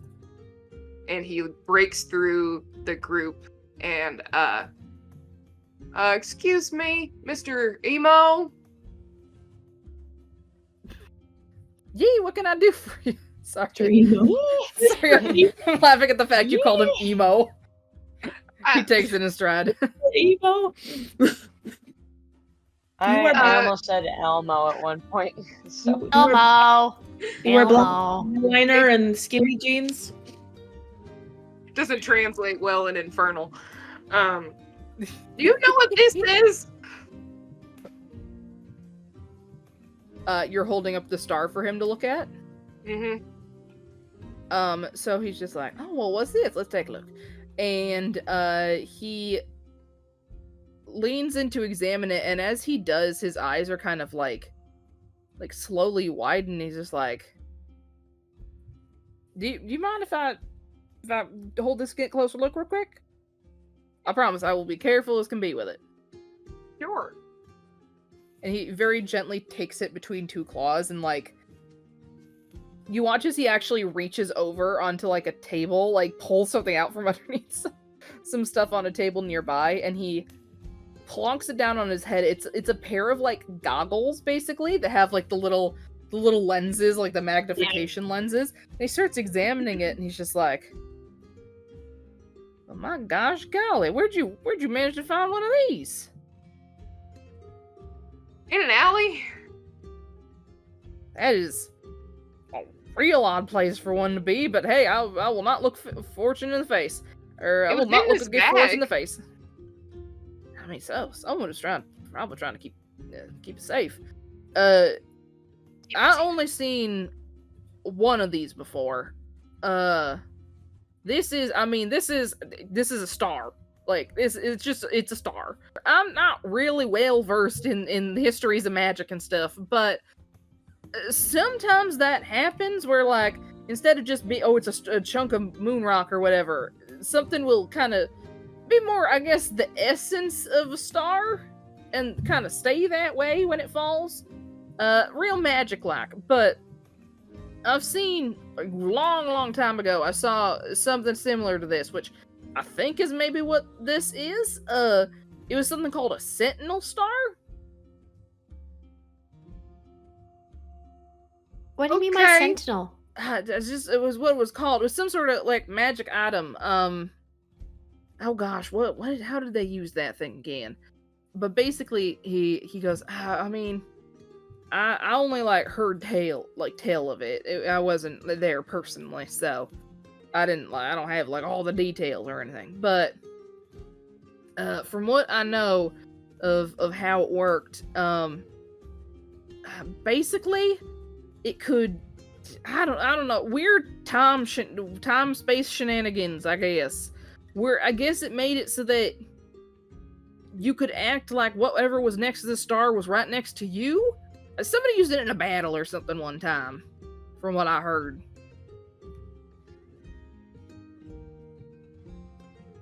Well, shit. By any chance, if you touch it the wrong way, does it give like pings of things in your brain, or? I mean, not that I'm aware of. I mean, I'm touching it and I'm not feeling no brain pings, although maybe it's a delayed effect, who's to say? Maybe I'll be on lunch later and start getting like prophetic visions or something.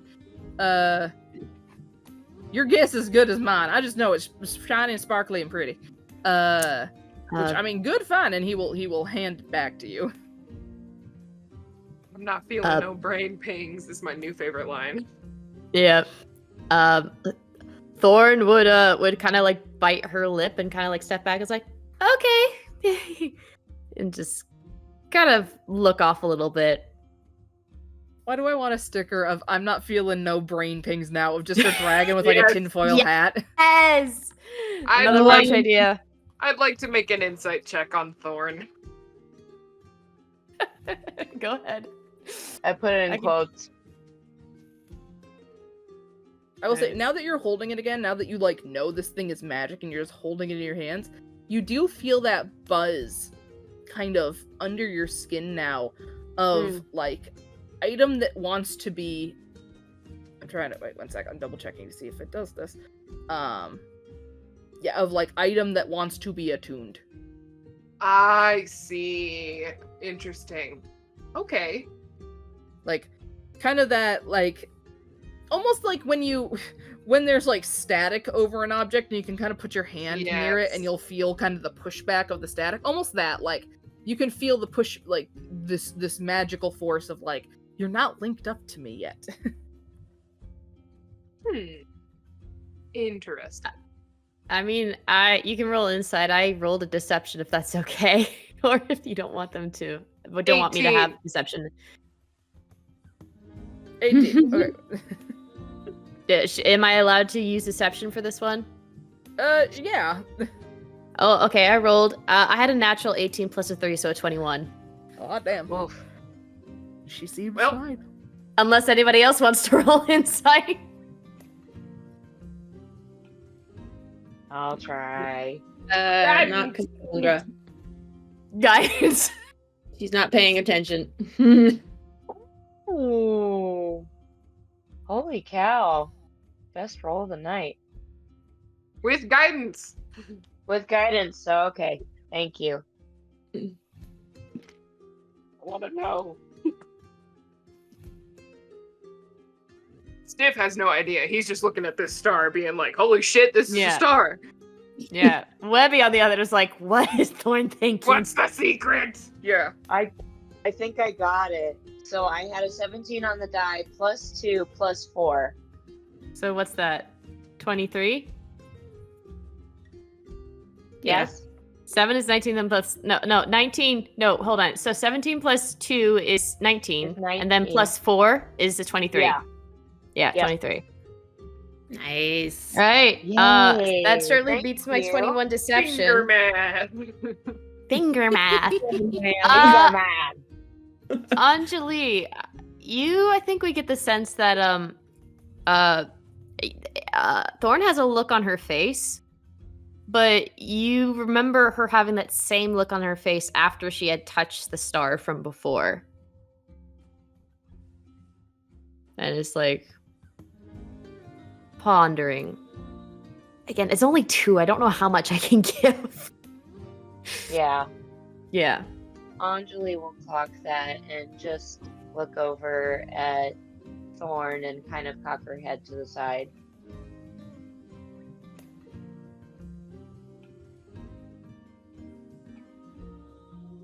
You okay, Anjeli?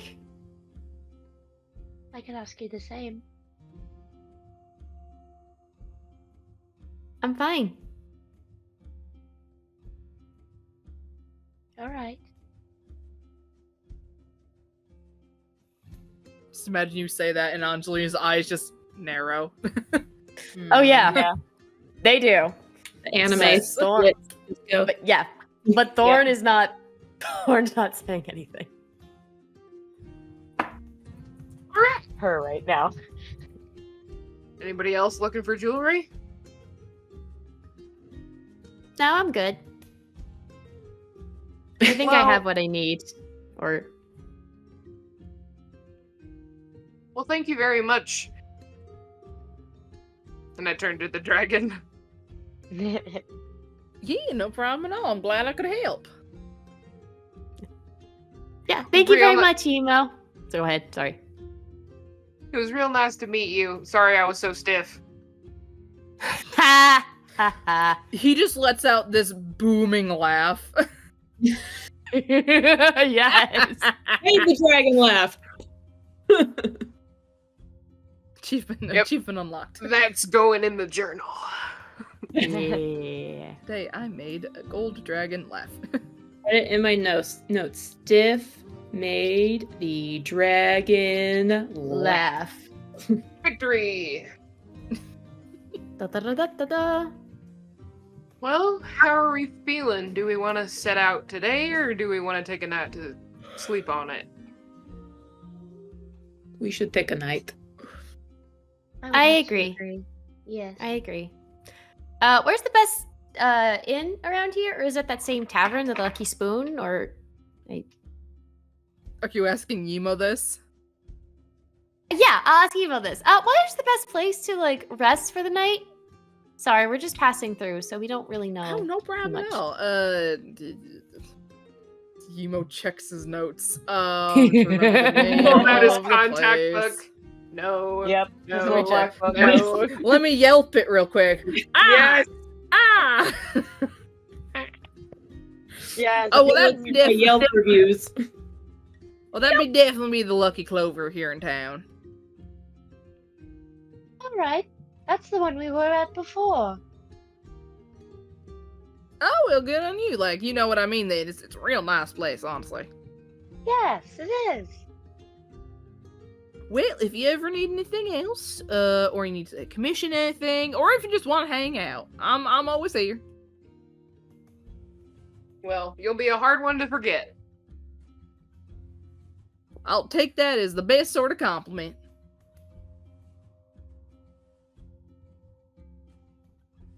I look forward to seeing you again, Yumo. You're beautiful. Bye. Oh, well, Just thank you, walks up. darling. And then just walks up. Have a We good day. return to the Lucky Clover, I guess.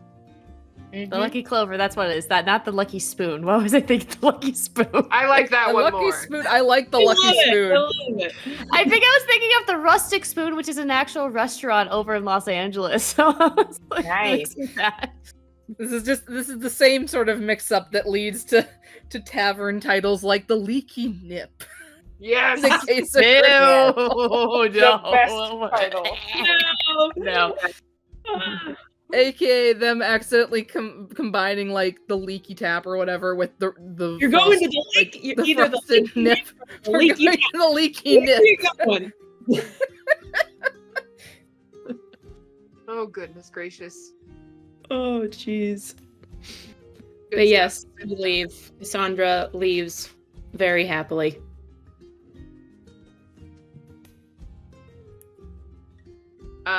As we leave, I sidle over to Cassandra, and I like put a heavy hand on her shoulder, and I like squeeze, and I cast Calm Emotions. Yes. As you leave, you just hear the shifting of gold and Yimo just like whistling jauntily to himself as he goes back to inventory. It's all right. I know you were a little tense in there. Well, you can never be too trusting of a dragon. I know. Thank you for keeping an eye on us. Mm-hmm. Yeah, well.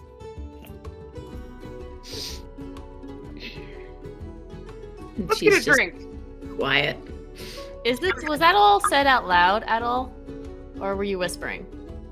I wasn't. No, she's not.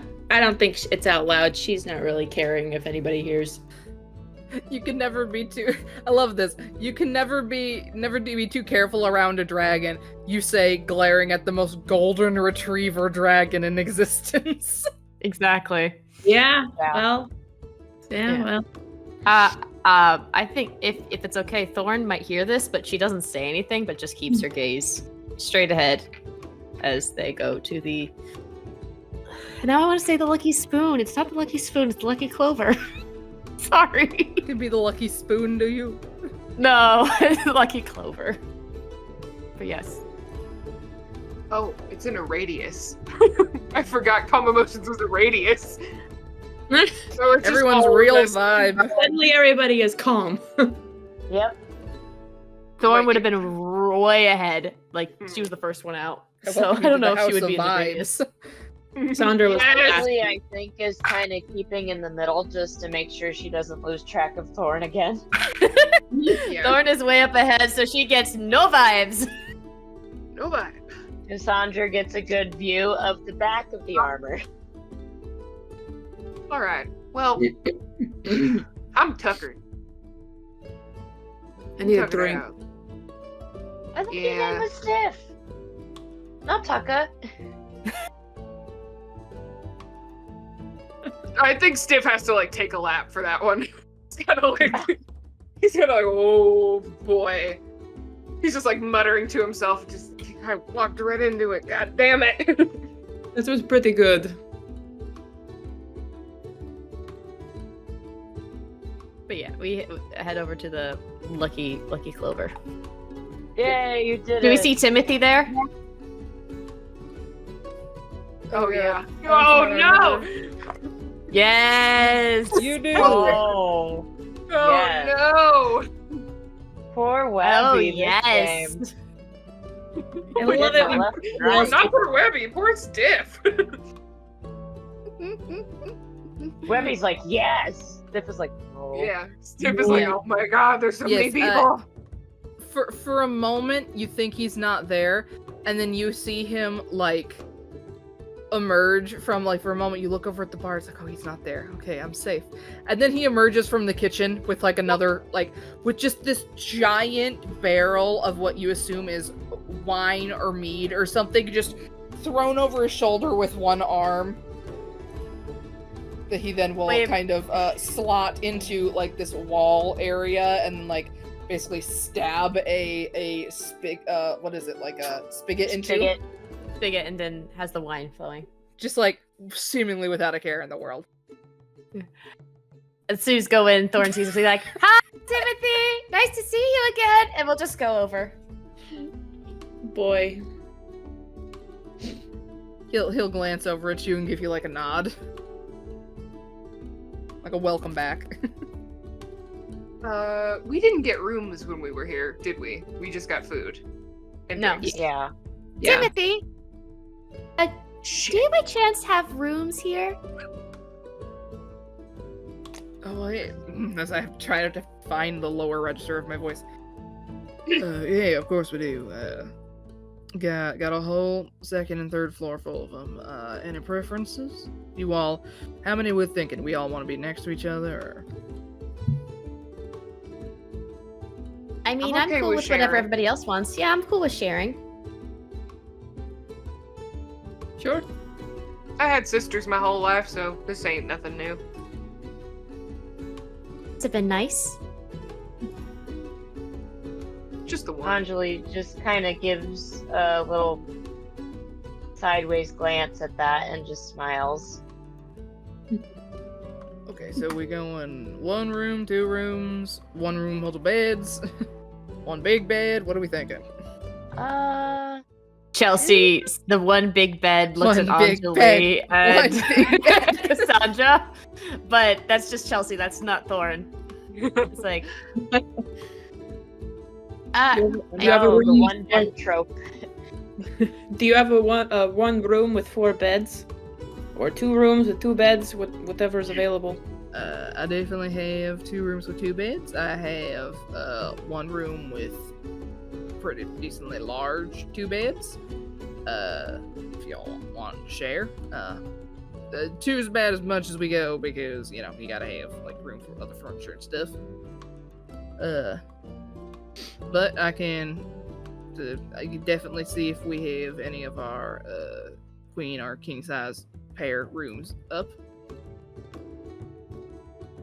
I mean, I'll fit in any bed, but it might be best to just for me to have my own space and you without rolling in sight because of what you've seen when she's asleep, it might pop out and doesn't want them to hit anybody in the face. Yeah. So what do you think? 2 rooms with 2 beds each? Sounds fine. That's fine with me. Yes. All right, we'll take 2 rooms with 2 beds in each. Alrighty, that'll be 5 silver per room per night. I got it. You don't have to do that. Too bad. I'm gonna pay you back. You can try. Thorn just leans up to get up close to your face. Oh, I will. Don't you deny that. She's like up on a bar stool. Yep. I'm up on my tippy toes to get as close to your face as possible. Anjeli is just picking her up. I can intimidate So- myself, but I appreciate it, I guess. But Anjeli, you can put me down now, please. I don't feel comfortable like this. Sorry. How Sorry, many? I thought you wanted the extra help.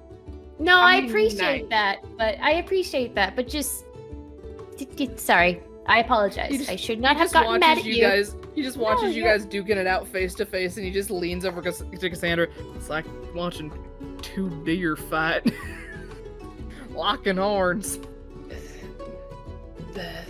Yeah. I will put down enough silver for 3 days. 3 days. Okay. Alright. Here's your keys, and he will hand you the keys. And if you're in need of any, food and beverages and stuff, you can either come down here, or we can get it up to your rooms if need be. All right, thanks. No problem Thank at you. all. And Oh, Stiff and is like, help your little rumor hunt went well. yeah. Stiff just gives like a curt nod, but is like avoiding eye contact. He will look over at you, and he kind of gives you all a once over. Sees new equipment and stuff. Sees slight bits of changes and stuff. And he Little looks wolf back mask over on at yeah, weird little wolf mask. And he looks back over at you, Stiff, and he kind of locks eyes with you for a second, and then gives you a nod of respect. Wait. Stiff like just trudges up the stairs with a key. Give me the other key. I toss it. Hold Can he?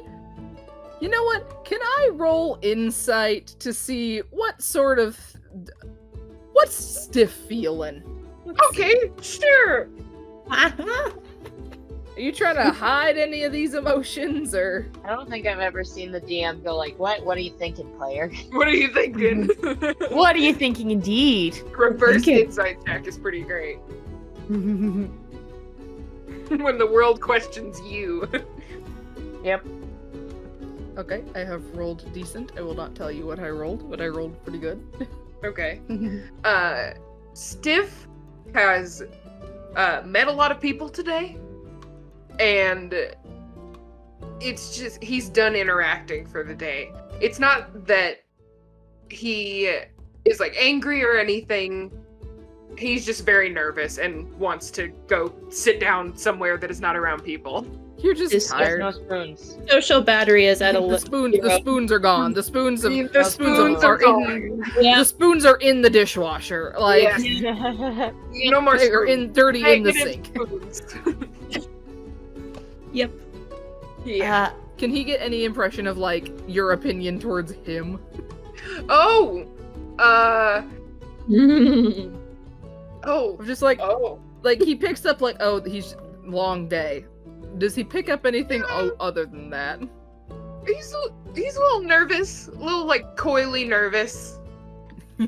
Just new people, new faces. Most of them very attractive. Coily, you say? Oh my. Who knows? He will You know take what else notice is of- coily? We'll take note of that. Yes, Chelsea. If this was wrong, I'm sorry, but I rolled an insight on that. I rolled a 25 altogether. Would I have noticed that? Because I put guidance on myself to see that. Because I think my passive would see the. Oh, But yeah. You're seeing him like walking up the stairs, full like boxed in on himself like this. Okay. All right. I think with that, You then can't see the Thorn front will- of his face because his back is to you, but you do see that the back of his neck is very pink. Very Yeah. pink. Very pink. Mm-hmm. Oh, been there. Yeah. I think then Thorn will turn to Cassandra, and Anjeli is like, Maybe it's better if, since we're all sharing, one of you room with him. Again, I'll go with majority vote, but I don't know regarding with my energy if it would be okay.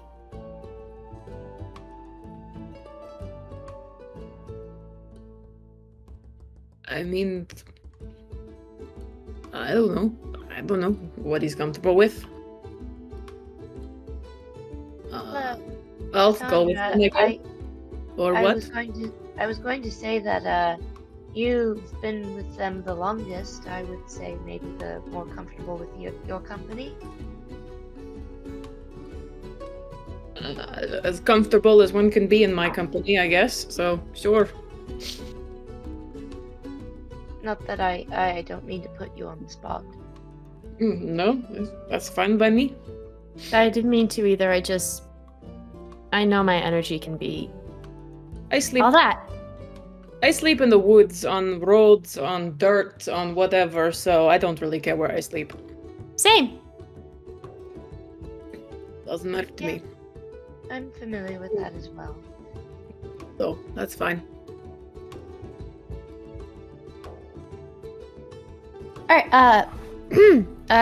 You sure you don't mind, Anjeli? I mean, I could always go back and ask Timothy for another room. I don't mind at all. Okay. I think it'll be a nice arrangement. Can Thorn roll insight on that? Sure.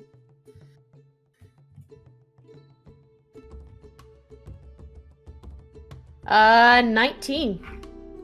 She's being completely honest. She genuinely likes everybody in this group, and she just thinks that Thorn is just a very sweet person. Told you there'd be more tears. Yeah. Aww. We're just remembering we're at the tavern now. Oh, new tavern music. Okay. Then Thorn's like, okay, sure. And just like smiles. Alright, if there's no other business, I think Anjeli would start heading up. Thorn would follow. Yep.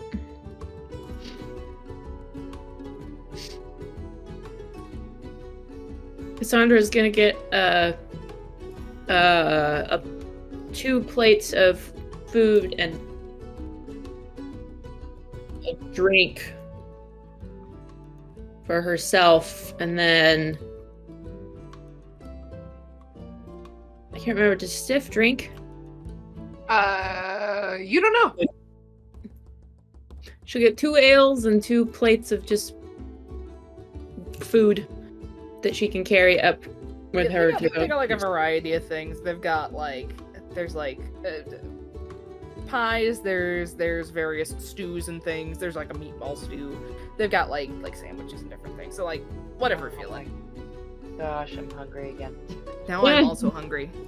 I had to stop and think. I'm like, did I ever eat dinner? I did. Stew, sure. She'll go up and get 2 bowls of stew and 2 ales to take up with her to Stiff.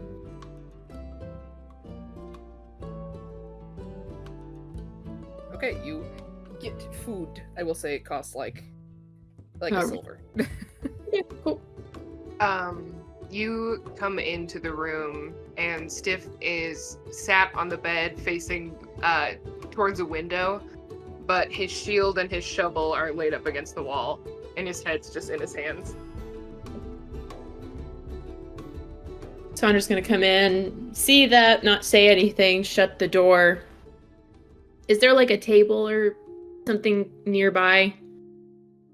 Like what's all in the room? Yeah, there's definitely like a table. There's I think you each got a room with 2 beds. So there's like 2 beds. There's like a table off to the side, kind of by like a window. There's like chairs. There's a wardrobe. Okay. Yeah, she's like gonna an attached bathroom. Okay. She's gonna put the food down and then walk over and not really sure what to do. But she just like taps on his shoulder. Hey, Hey, Oh, hey, Cass. there's some food if you want some. Thank you. Yeah. I don't know if you like ale, but that's what I got. Ale's alright. I didn't know what you liked, so I just grabbed what I could find. Well, thank you. That's very kind of you. All right. And she's gonna take off her armor, take off the shield, take off the weapons, which takes a minute. Anjali Yes. missing the show. Stiff is eating his soup. It's just clang, clang.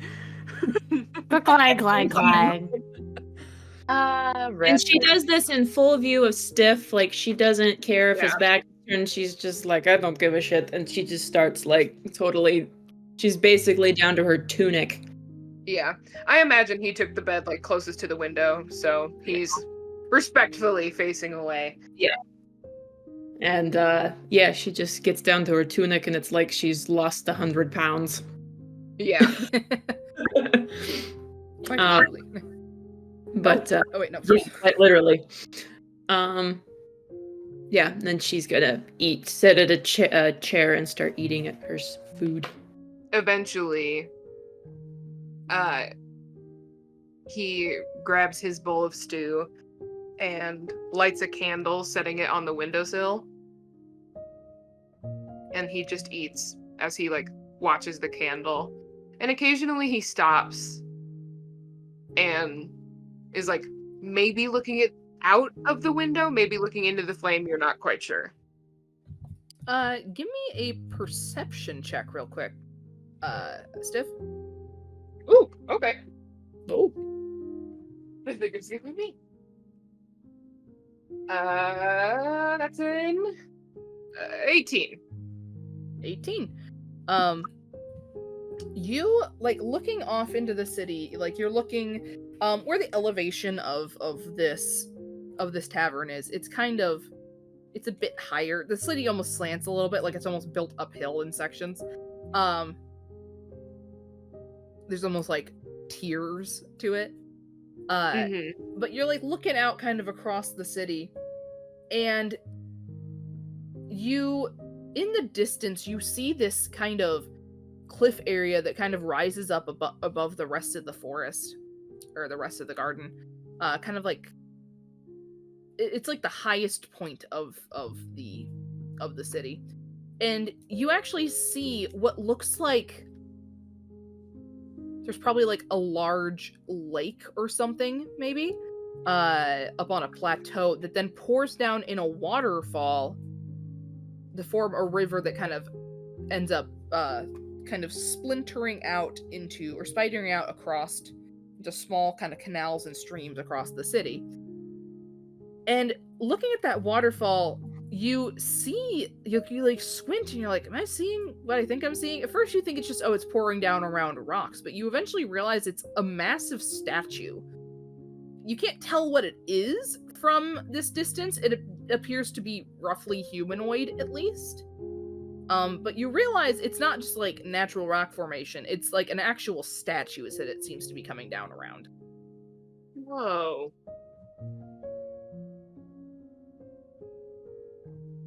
Yeah, his head kind of cocks for a second. And he takes a note of it for looking out tomorrow in the daylight. Sorry for storming off back there. You have nothing to apologize for. I've never been this far away with so many new people. It's just a lot to take in. That it is. I'm used to a bunch of sweaty, dirty, bloody men and women crammed together in tents and on battlefields, so this is a bit different. So I get it, in a way. Well, I'm used to sleeping next to a graveyard, so Graveyard. That sounds I live there. interesting. You live in a graveyard. Well, my whole family does. We have lived there for decades. So you manage the graveyard? Is that it? And he kind of cocks his head and his horns over at a shovel. Ah, Just a little. okay. Okay. Well, there's nothing wrong with death or being around death. That people think it's taboo, but it's a part of life. Death is just the next step. Exactly. I don't understand why people get so afraid.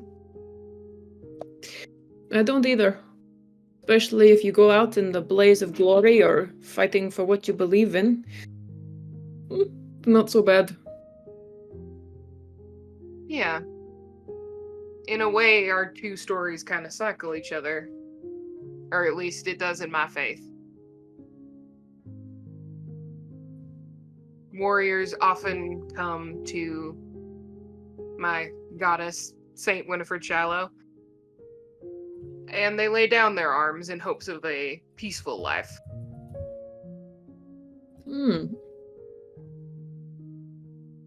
Well. I guess you could say my goddess might have something to do with that, but not really to the peaceful side.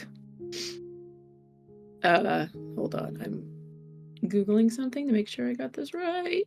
Stiff kind of just holds his hands up. I never claimed to be a peaceful man. Well, laying down your arms anyway. Pretty peaceful.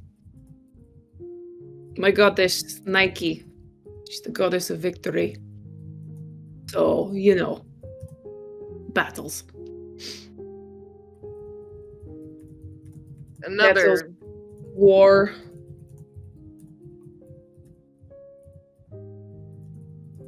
Another tenet of Saint Shallow is having courage in battle, so I understand that. And Yep. I guess I'm just trying to find my courage around other people. Well, I don't think you have to look far for it, Stiff. You talked to a dragon today, and you came out alive, so that's pretty impressive. Yeah, I don't think that one's really set in yet. I'm not gonna let it. Yeah. That never really goes away every time you meet a dragon, by the way, no matter how nice they might appear. That gut wrenching fear thing. Yeah, I don't think that'll ever go away. Nope, it doesn't. And anyone who's smart enough never lets their guards down in front of a dragon. You're right. You're right. So you're brave because you survived that. Survive is the technical way of putting it. You didn't pass out, so that's a plus. Yet. There's Most still people- time. Don't It's you worry, true. Cass. There's still time. It's true. Meh. You would be amazed how many soldiers I've seen on the battlefield that have passed out when they've seen a dragon. Yeah, So I you imagine don't- I imagine it's a little funny. Yes, it is quite funny, actually. Especially when there's these puffed up, egotistical assholes of men, and then the woman is out there fighting the dragon head on. The irony is just not lost on me. Hey, it's not lost on me either. I've got two moms. Ugh. That Those must be women- nice. They inspire me every day. Imagine so. Must be nice. You know, it's all right. I wouldn't know. Makes the hygiene talk real hard. Well, I'm a soldier, so hygiene. You do what you can. So it's fine. It's all right, Cass. You don't smell as bad as you think. She Well- Stiff like weakly punches Cassandra in the shoulder and Breaks your fingers. yeah. If you want some help with that, by the way, just let me know. With the tough thing? I can teach you how to throw a punch if you want to. Oh, don't you worry. And he like scoops the shovel off from the wall. Ain't too bad with this thing. I would love to see you use a shovel. I'd love it. Well, you just might. I hope I get to. Because that seems pretty fun. Well, maybe if we get into enough trouble. I have no doubt we'll get into plenty of trouble tomorrow. And Stiff will grab his flagon of ale, hold it up. To getting in trouble. To getting in trouble. Wink. Cheers. Oh, I love that. That's so fun. Bros in any universe. Yes! No, seriously, right? Right? Nah. Yeah. There's still time. There's still time.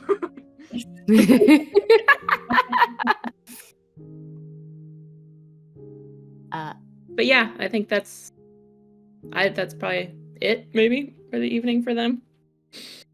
Yeah, Stiff just conks out, just real loud. Bad. Full Starfish. Sorry. I mean, because you said it, I think Thorn, as soon as he got in the room, was like, "Oh right, we need food," and then goes down to Timothy, and then just buys like one of everything on the menu. Nice. Yeah. To bring it up to Anjeli. Let me calculate. I love that. Technically, I mean, like at least a good amount. I don't know if everything, but at least a good amount of everything. Able to carry everything. I feel like you spend like at least 5 gold on like food alone, which is a Yeah. lot of food. Yeah, I'll do that. The party platter. A party platter, yeah. There you go. Do I remember what Anjeli liked to drink? I think. I was next to you, so I think you said yeah, ale. she had an ale like Cassandra did. Yeah. I grab an ale, and then I also ask Timothy, what's the best one with starting off? Oh, you mean like alcohol wise? Thorn just nods her head. Just like leans in, it's like, this- just leans in, it's like, It might be shocking, but I've never had alcohol before. Oh, you'd be surprised by the number of people who come in here thinking they can hold their own. It's my brain buffers because I am not an expert on alcohol. Well, how's about this? I know a lot of people prefer sort of fruity mixed sort of stuff. How about we do something like that? Go light on the spirits.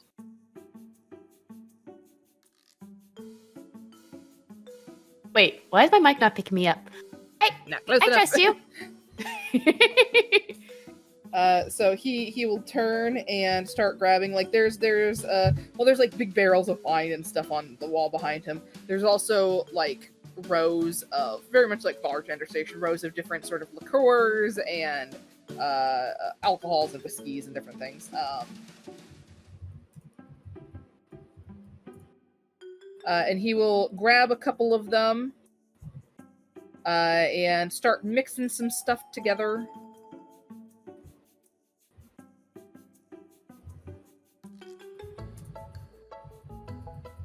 So I try to think of what the hell he's making. Okay, you're good. And eventually he hands you, it is this very gradient looking sort of drink. It starts, it's like this sort of deep red at the bottom that fades through like orange and into kind of gold at the top, like very much sunset color. Tequila sunrise. Yep. Yeah. With I love and it has I love tequila sunrises too. I haven't had one in Me a hot minute. too. I make them. I don't with, know if that's what this is, but I make them with Areto's Mandarin soda, and it's so good. Mm-hmm. Oof. But oh my god, just found out what this is called, and I'm like, oh goodness. But I should have had to make you a pina colada. But he will hand it to you. And you see that it is garnished with like a big slice of pineapple and like a cherry. And he goes, this sort of thing might be to your liking. There's like a straw sticking out of it. I immediately go up and I take like a tiny little sip so that way I get a taste of it. That also figures out kind what of the looks heck is like in here. a hurricane as well, which is also really yummy. I just saw Yeah. what the name of it is in here, and I was like, oh. What's it called? Is Thorn asking this, or are you asking this? Thorn is asking. Oh boy. Oh boy. Come up with a name. Oh boy. One sec. You can give me the true name. I have ideas of what it could be. I'm trying to. Oh, here we are. I was trying to look up what's in it. It is very fruity. It's very like, almost like mixed fruit juice tasting. It's very good. There's like this.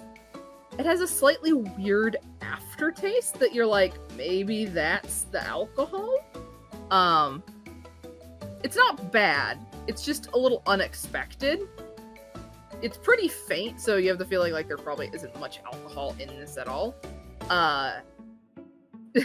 And you ask him what it's called.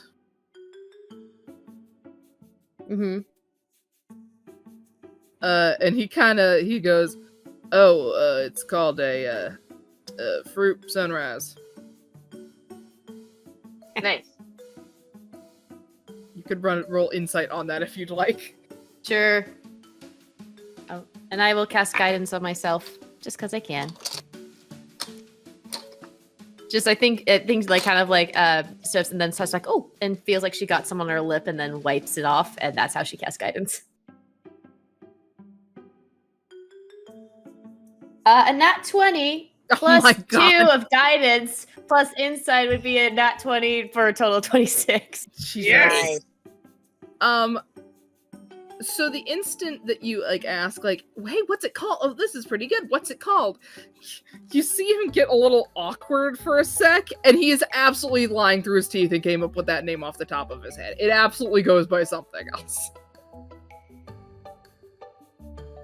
I lean in closer to Timothy. Look, I'm not as innocent as you think I am. I can handle that, whatever it's actually called. Okay?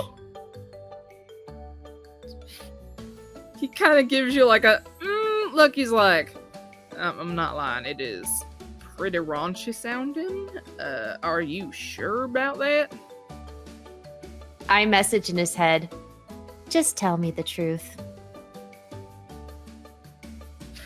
I imagine you like message in his head and then you like lean in for another sip of the drink. Yeah. And he's just like, your funeral, it's called a sex on the beach. Let's go. I had a feeling that's what it was. Yes. Chelsea wise. Like, oh, thank you. I appreciate it. This will always be my first drink. You have no reaction to it. No.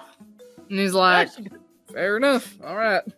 And then There gives was a- you that kind of thing. But maybe next time, give me another one with not such much of a raunchy title. I don't want always to call this as my favorite, if you know what I mean. You know, keep up with my appearance and all. Gives a wink, and then we'll take the food and the drinks. The first thing that came to mind. In my defense, I did not think about the name when I gave it to you. AKA Ota went, oh, pretty picture. And then when I looked up what it actually was, I was like, oh dear. I feel like that's what it was, because I've had those before. They are very that delicious. is not nearly the worst thing it could have been called, considering the drinks I have been too afraid to order. All right, but yeah, no. Thorn will take it, and then we'll take all the food. It's just like tries to carry everything in a big tray and just starts to walk upstairs with it because she's very tiny still, as she has everything. Yes. You go ahead and meander your way upstairs with your big, gigantic platter of food. You know what? Roll me. I won't let anything too bad happen. Roll me a dexterity check. See if you can balance these 2 drinks and this massive, like, serving platter worth of food. Could I use my mage hand to help me up? Can I call mage to help? You can use the mage hand to carry at least like either like one half of the like one like the handle of the tray or like one of the drinks. Sure, we can do that. And it's a dex check, you said? Yes. All right, I am once again I'll casting say an advantage since you are using mage hand. Thank you. Okay. Okay, that's pretty good. Okay. 21, because I cast guidance 21. on myself. You do nimbly manage to get yourself up the stairs back to the room with nary a spill in sight. I think I impressed Timothy a little bit. I was like, oh boy. He like watches you go and he's like, oh, maybe I should hire. That's what I was thinking. It's like, oh, new waitress. Yeah, and then I think the mage hand will just knock knock on the door. Yeah. So Anjeli opens it. She's also had taken off her armor, is down to her tunic, and her hair is unbraided now, and you can see just how long it really is. That's cute. It is long. Is it like Rapunzel long? Yes. Not like on the floor, but to like, her ankles. Yeah. Well, I wouldn't say to her ankles, like maybe her calves. Calves, okay. Calf like Rapunzel's hair when Rapunzel's hair's in the braid long. Exactly. Yeah. But yeah, I think definitely will you open the door, you just see this tiny little fairy without the wings just holding a bunch of food on the tray and 2 drinks. And she goes, oh, let me help you there. Sorry. No, you're fine. I got it. It just like keeps on nimbly going in, and you see the mage. Is mage hand visible, or is it not? No, it's not visible. It's visible. It's visible. Yeah. There's it's visible. So you can make it invisible, but yours is visible. Yeah, you see the mage hand just like holding it up, and she gets down and puts it on the table, and is like, I got the ale for you because I know that's what you liked last time. And hands you over the ale. Oh well, thank you. She'll take the ale.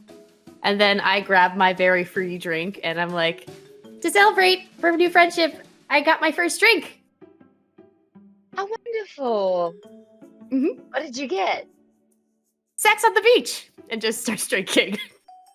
And she just is like, okay, I was not expecting the fairy to do that, but then again. To be fair, I asked Timothy for recommendation, and apparently he did not realize what he was making when he made it for me, and he tried to pass it off as a fruit sunrise.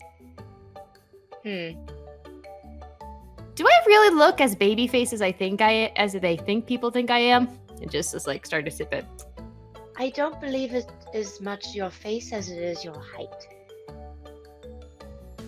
You just kind of see her pout like, there's not much I can do about that. I know. Loki, I keep forgetting that, like, you are, like, a human-sized fairy person and not, like, a foot tall like my fairy is. No, I'm a human-sized fairy. I made myself that's actually 4'10" is what I made her. I made her human-sized, but not, like, a 1 you foot, were the size of my actual IRL friend. Yes. It's like, wait, yeah, I didn't know what you liked, so I got one of this and this and this, and I guess if there's leftovers, we can give them over to Stiff and Cassandra, if they'll take them. I don't know. Those two seem like they can put things away.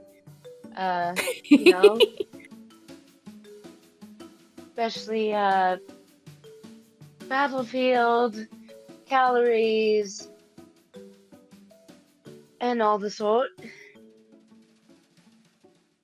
I think the Thorn is leaning in closer as you're saying all this, and it's just like, Are you What? referencing anyone in particular? Perhaps. Okay. And then we'll just drink her drink. That's all the confirmation she needs. She won't press you on it. By the way, your hair's lovely. Oh, thank you. Has it always been that long? Yes, ever since I was a girl, it's just the way I've kept it, and nobody's really said anything about it. I think it looks lovely. Thank you. I really appreciate that. Of course. It's definitely easier to manage when it's braided. So when it's down like this, it's usually when I sleep, so... Makes sense. Kind of want it out of your way when you're, I guess, fighting and all that, and yeah. Right. And all that hair, easy to grapple. Or get tangled. And because, Or like, get as she tangled, motions the yes. flower crown, is like, I don't have as long as you have. And I've many a time had this very much caught up in my hair. It's not fun. It is quite lovely, though. Did you make it yourself? Yeah. Nice. Yeah, I made it a long time ago. And they've stayed that way. Is that magic? Yeah. You notice her getting a little uncomfortable. She's... And she'll just go, I do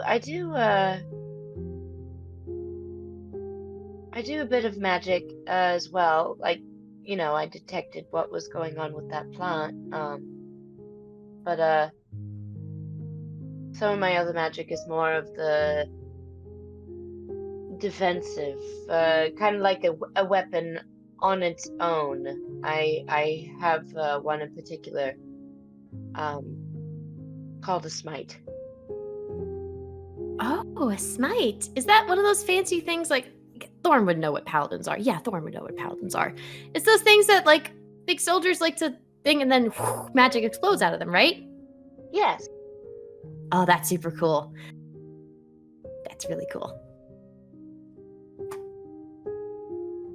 I definitely feel quite powerful when I do it. I'm glad that you do. So far, the only things that I've really smited?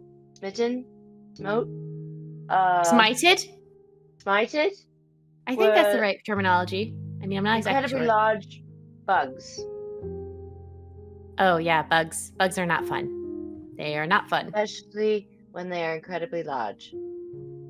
That's when I reduce them so that they're not so large. That is smart. I usually just hit them with a smite, and they explode into a million pieces. Yeah. I see that's how some way for people. I don't always go that route, except if it's at a point where there's an impasse and there's no way around it. I try to at least diminish the threat, or I try not to kill things when I can. But There's if need nothing wrong be, with being... Right. There's nothing wrong with being passive. I mean, some people might call that weakness. It's just, I don't want to have to hurt unless it's necessary. There's already too much hurt in this world. I would have to agree. And that is kind of part of my oath. Oath? Every paladin makes an oath.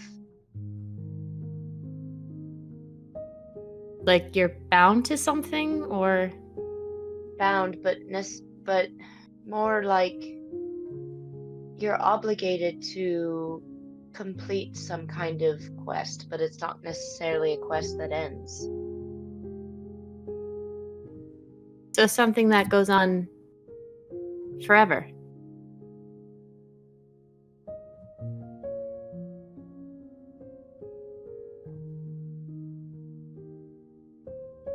if it's what you want, then I guess it works.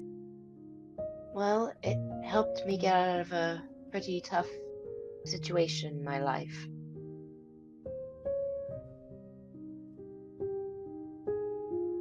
I was alone, and I heard a voice, and they asked me if I would heed the call, and I agreed to it, and I found my way out.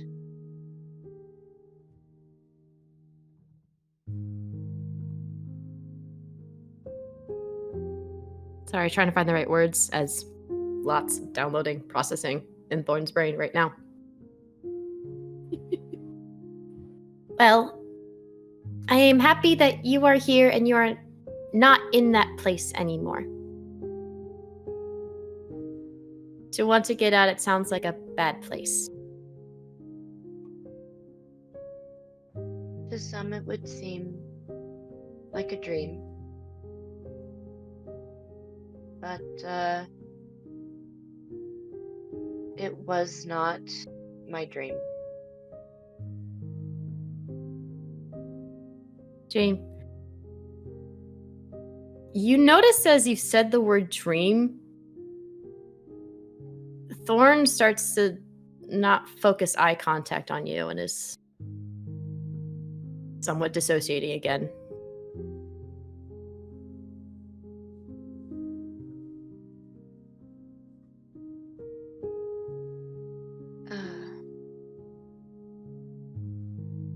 She's gonna take like a long drink from her ale. Just kind of figure out what to say next and be like,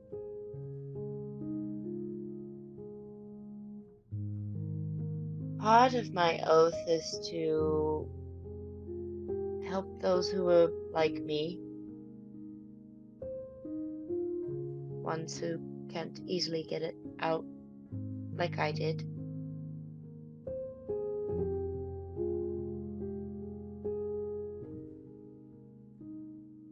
And So if you knew anybody that was like that, I would gladly help them.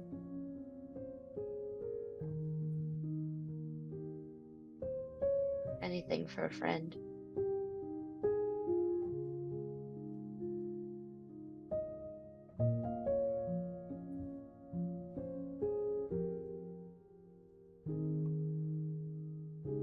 Big money, no whammies.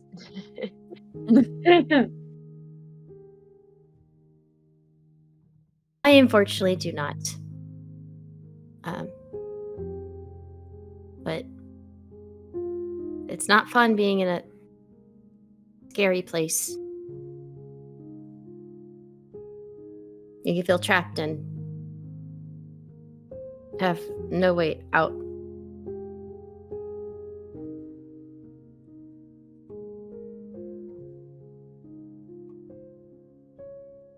I won't pry.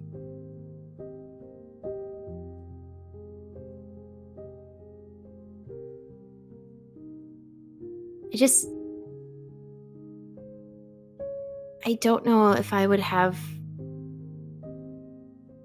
the most fulfilling answers to say.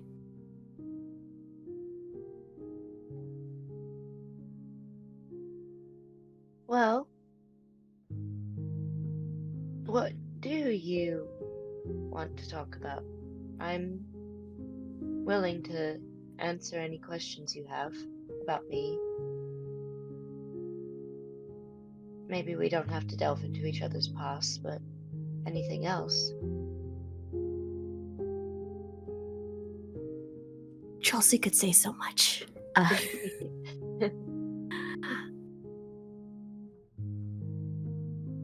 I mean, if it's not too selfish to ask,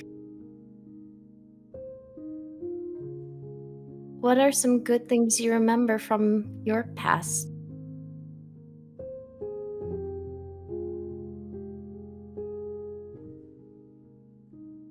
Or if not, then that's fine. The views. Anything that was worth looking at, worth painting. And that's part of the reason I'm here. I heard this place was beautiful. I wanted to paint some of it.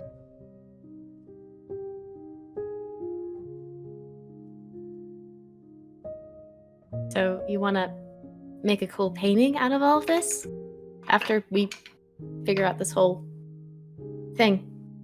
Yes, and it seems I've already been commissioned, so there'll be Yes, you more than have one with Cleo. with more than one painting for sure. I'm pretty sure Cleo would not be disappointed.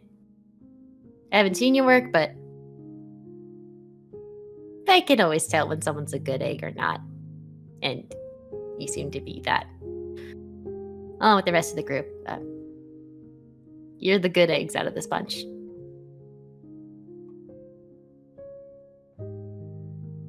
Well, I quite consider myself lucky to have stumbled across this group. Me too. I was very much by myself for a while. I was as well. I had another group, but they got in so much trouble. Surely not as much as Stiff and Cassandra, right? And Thorn does not include herself whatsoever. Oh, I have a feeling that it may be about equal. Wait, is this including me as well? No, You dear. can tell me straight to. We're in Adeline mode. Now it's a challenge. With the That's a deer. challenge. Wrong party. Wrong party. I mean, I know I can be a lot. Sorry. I'm dancing around.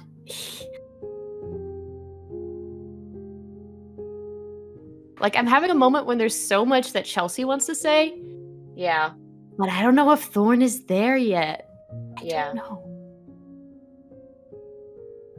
We might die tomorrow. Right. Exactly. I think that you're just the right amount. Of what? Of you. Me. Yes. What you do and those hearts and all of that, that's so uniquely you and your energy. You really need to stop thinking that others are looking at you in a negative light.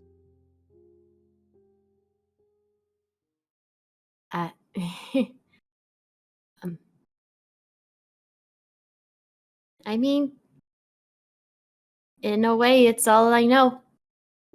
Both being that and the other thing.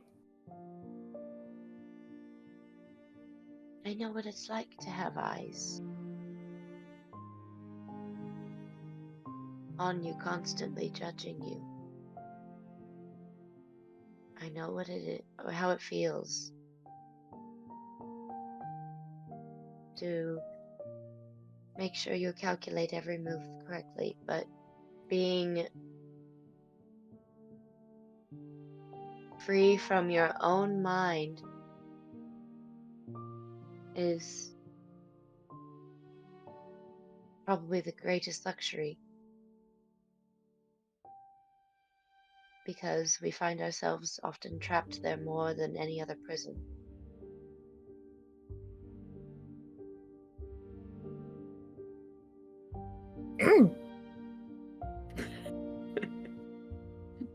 No, am I making Webby cry?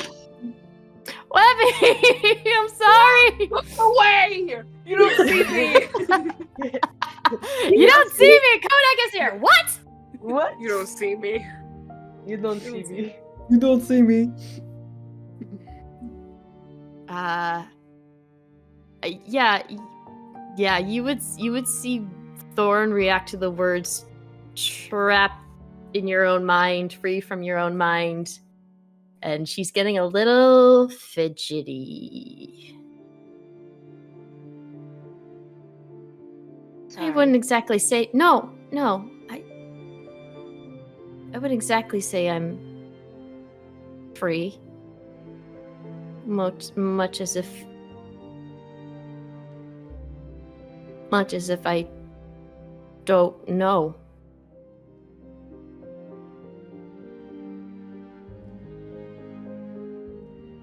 You don't know if you're free?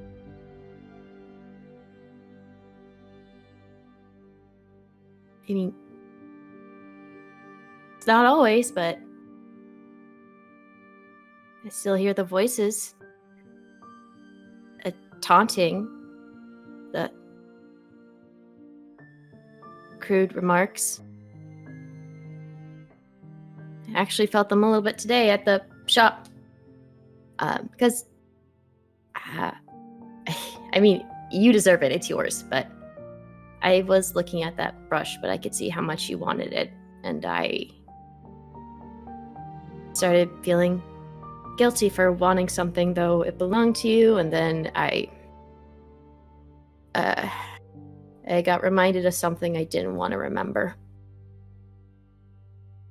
What I made sure I wouldn't remember.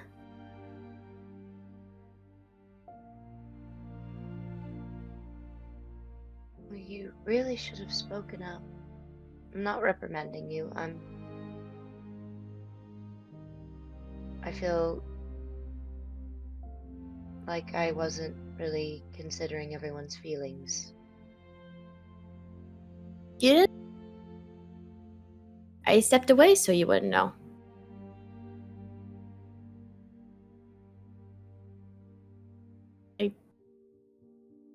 I want people to be happy. Even if it doesn't make me happy all the time. I want others to be happy. Because even if I don't remember, I at least know the feeling of not being happy.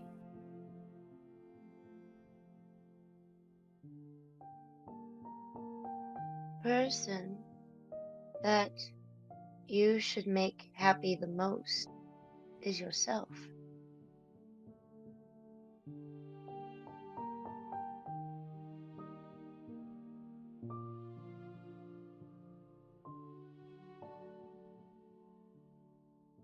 No,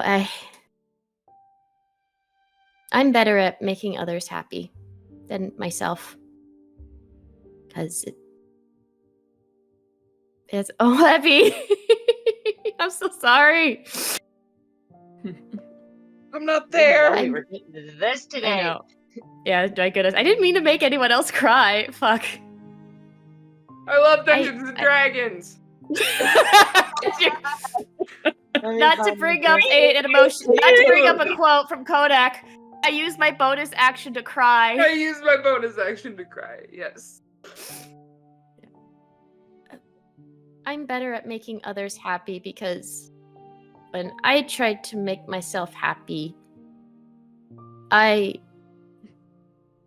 lost more than I realized.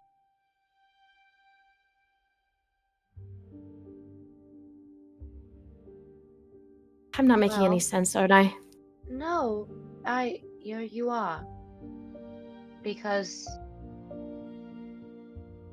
I lost quite a bit making my own happiness as well, but what I then realized was that what I had lost, it was probably something that I didn't need.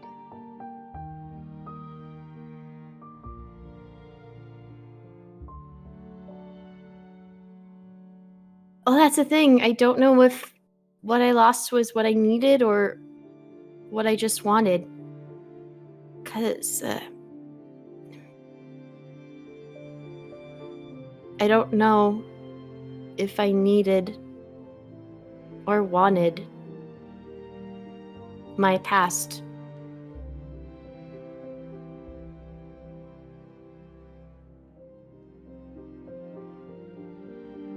Have you forgotten?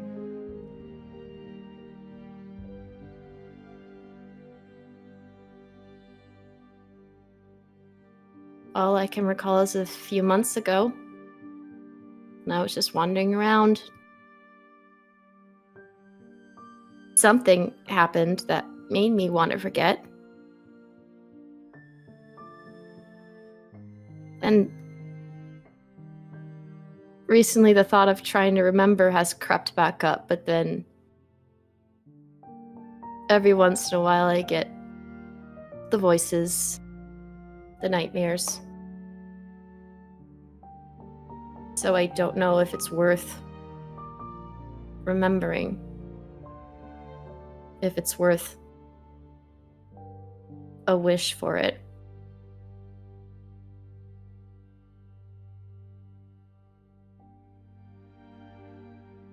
I'm sorry, I said too much. No. You're fine. What I really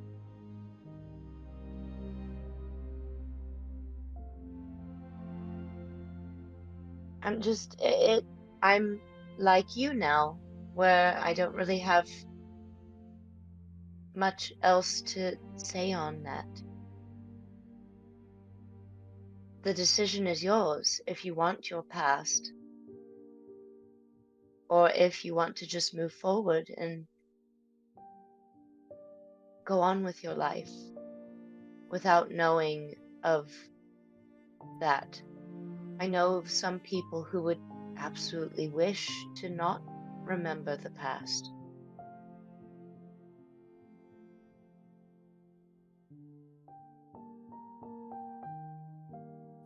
I mean, I did it once. If I wished it back, what if I want it gone again? I don't know. And that scares me.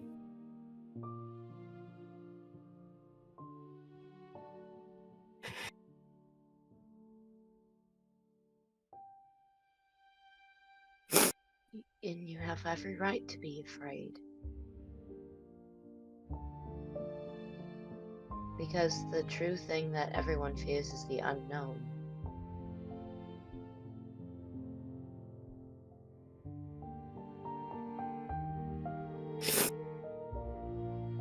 Sorry. I think Thorn just silently cries. Anjeli, if Thorn will let her, just goes to her and wraps her arms around her. She lets you. And she doesn't say anything, she just holds her. Yeah, I think after a little bit, Thorn cries. It's just like, fuck. This is a sight I don't want people to see of me.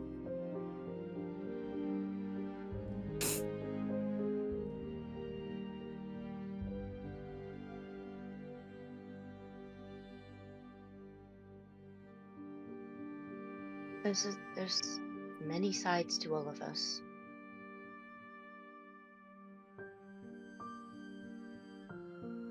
Yeah, but people in the past have said that this means I'm weak. And I don't want to be weak. I may not have swords like Cassandra or the big shovel like Stiff or smiting powers like you. Especially since I don't like to kill, but I don't want to be weak. You're not weak. You have the power within yourself. You, as you said, you like to make people happy, and you know how to do it. 95% of the time, it doesn't always work. Well,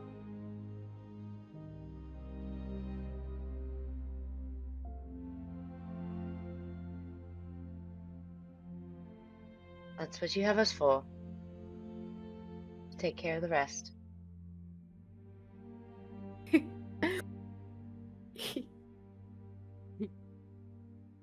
And I Yeah, feel I like think at we'll- that moment, Mhm. there's a clang from the other room. Oh, As Stiff's shovel harmlessly falls over. The bang heard around the world. And knocks Cassandra's shield just on the ground, and it's just whoa, whoa, whoa, whoa, whoa, whoa, whoa.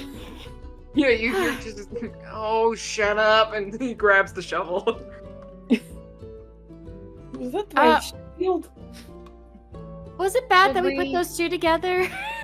I don't know yet. Why don't we check and find out? And she grabs her sex on Yeah. the beach, and then you help And bring then- the food over. Like, Yep. At this point, Knock, knock, knock. it's a question. Are we asleep at this point? Like, what time is it? it's nighttime. It's Like, nice. I don't know what time you guys went to I- bed. I feel like we've just gone to trouble. Clink. Yeah. I'd say you probably you're I would say you're in bed. If you are asleep, have not been asleep very long, so you're kind of still in like the dozing, partially in like the not slumbering phase, but like the dozing phase of sleep. Yeah. Yeah. Stiff shovel falls over behind them, and oh. What the hell? Is it? And One of my shield. lights just went out. It's okay. Ooh, spooky. Knock, knock, knock. The dark doorway behind you just makes me think it's like any second now we're just gonna see Webby No. get kidnapped by like some horrible demon. No, the only thing my closet is connected to is my sister's room, so Get kidnapped by your horrible my demon own sister. I'd like to see her try.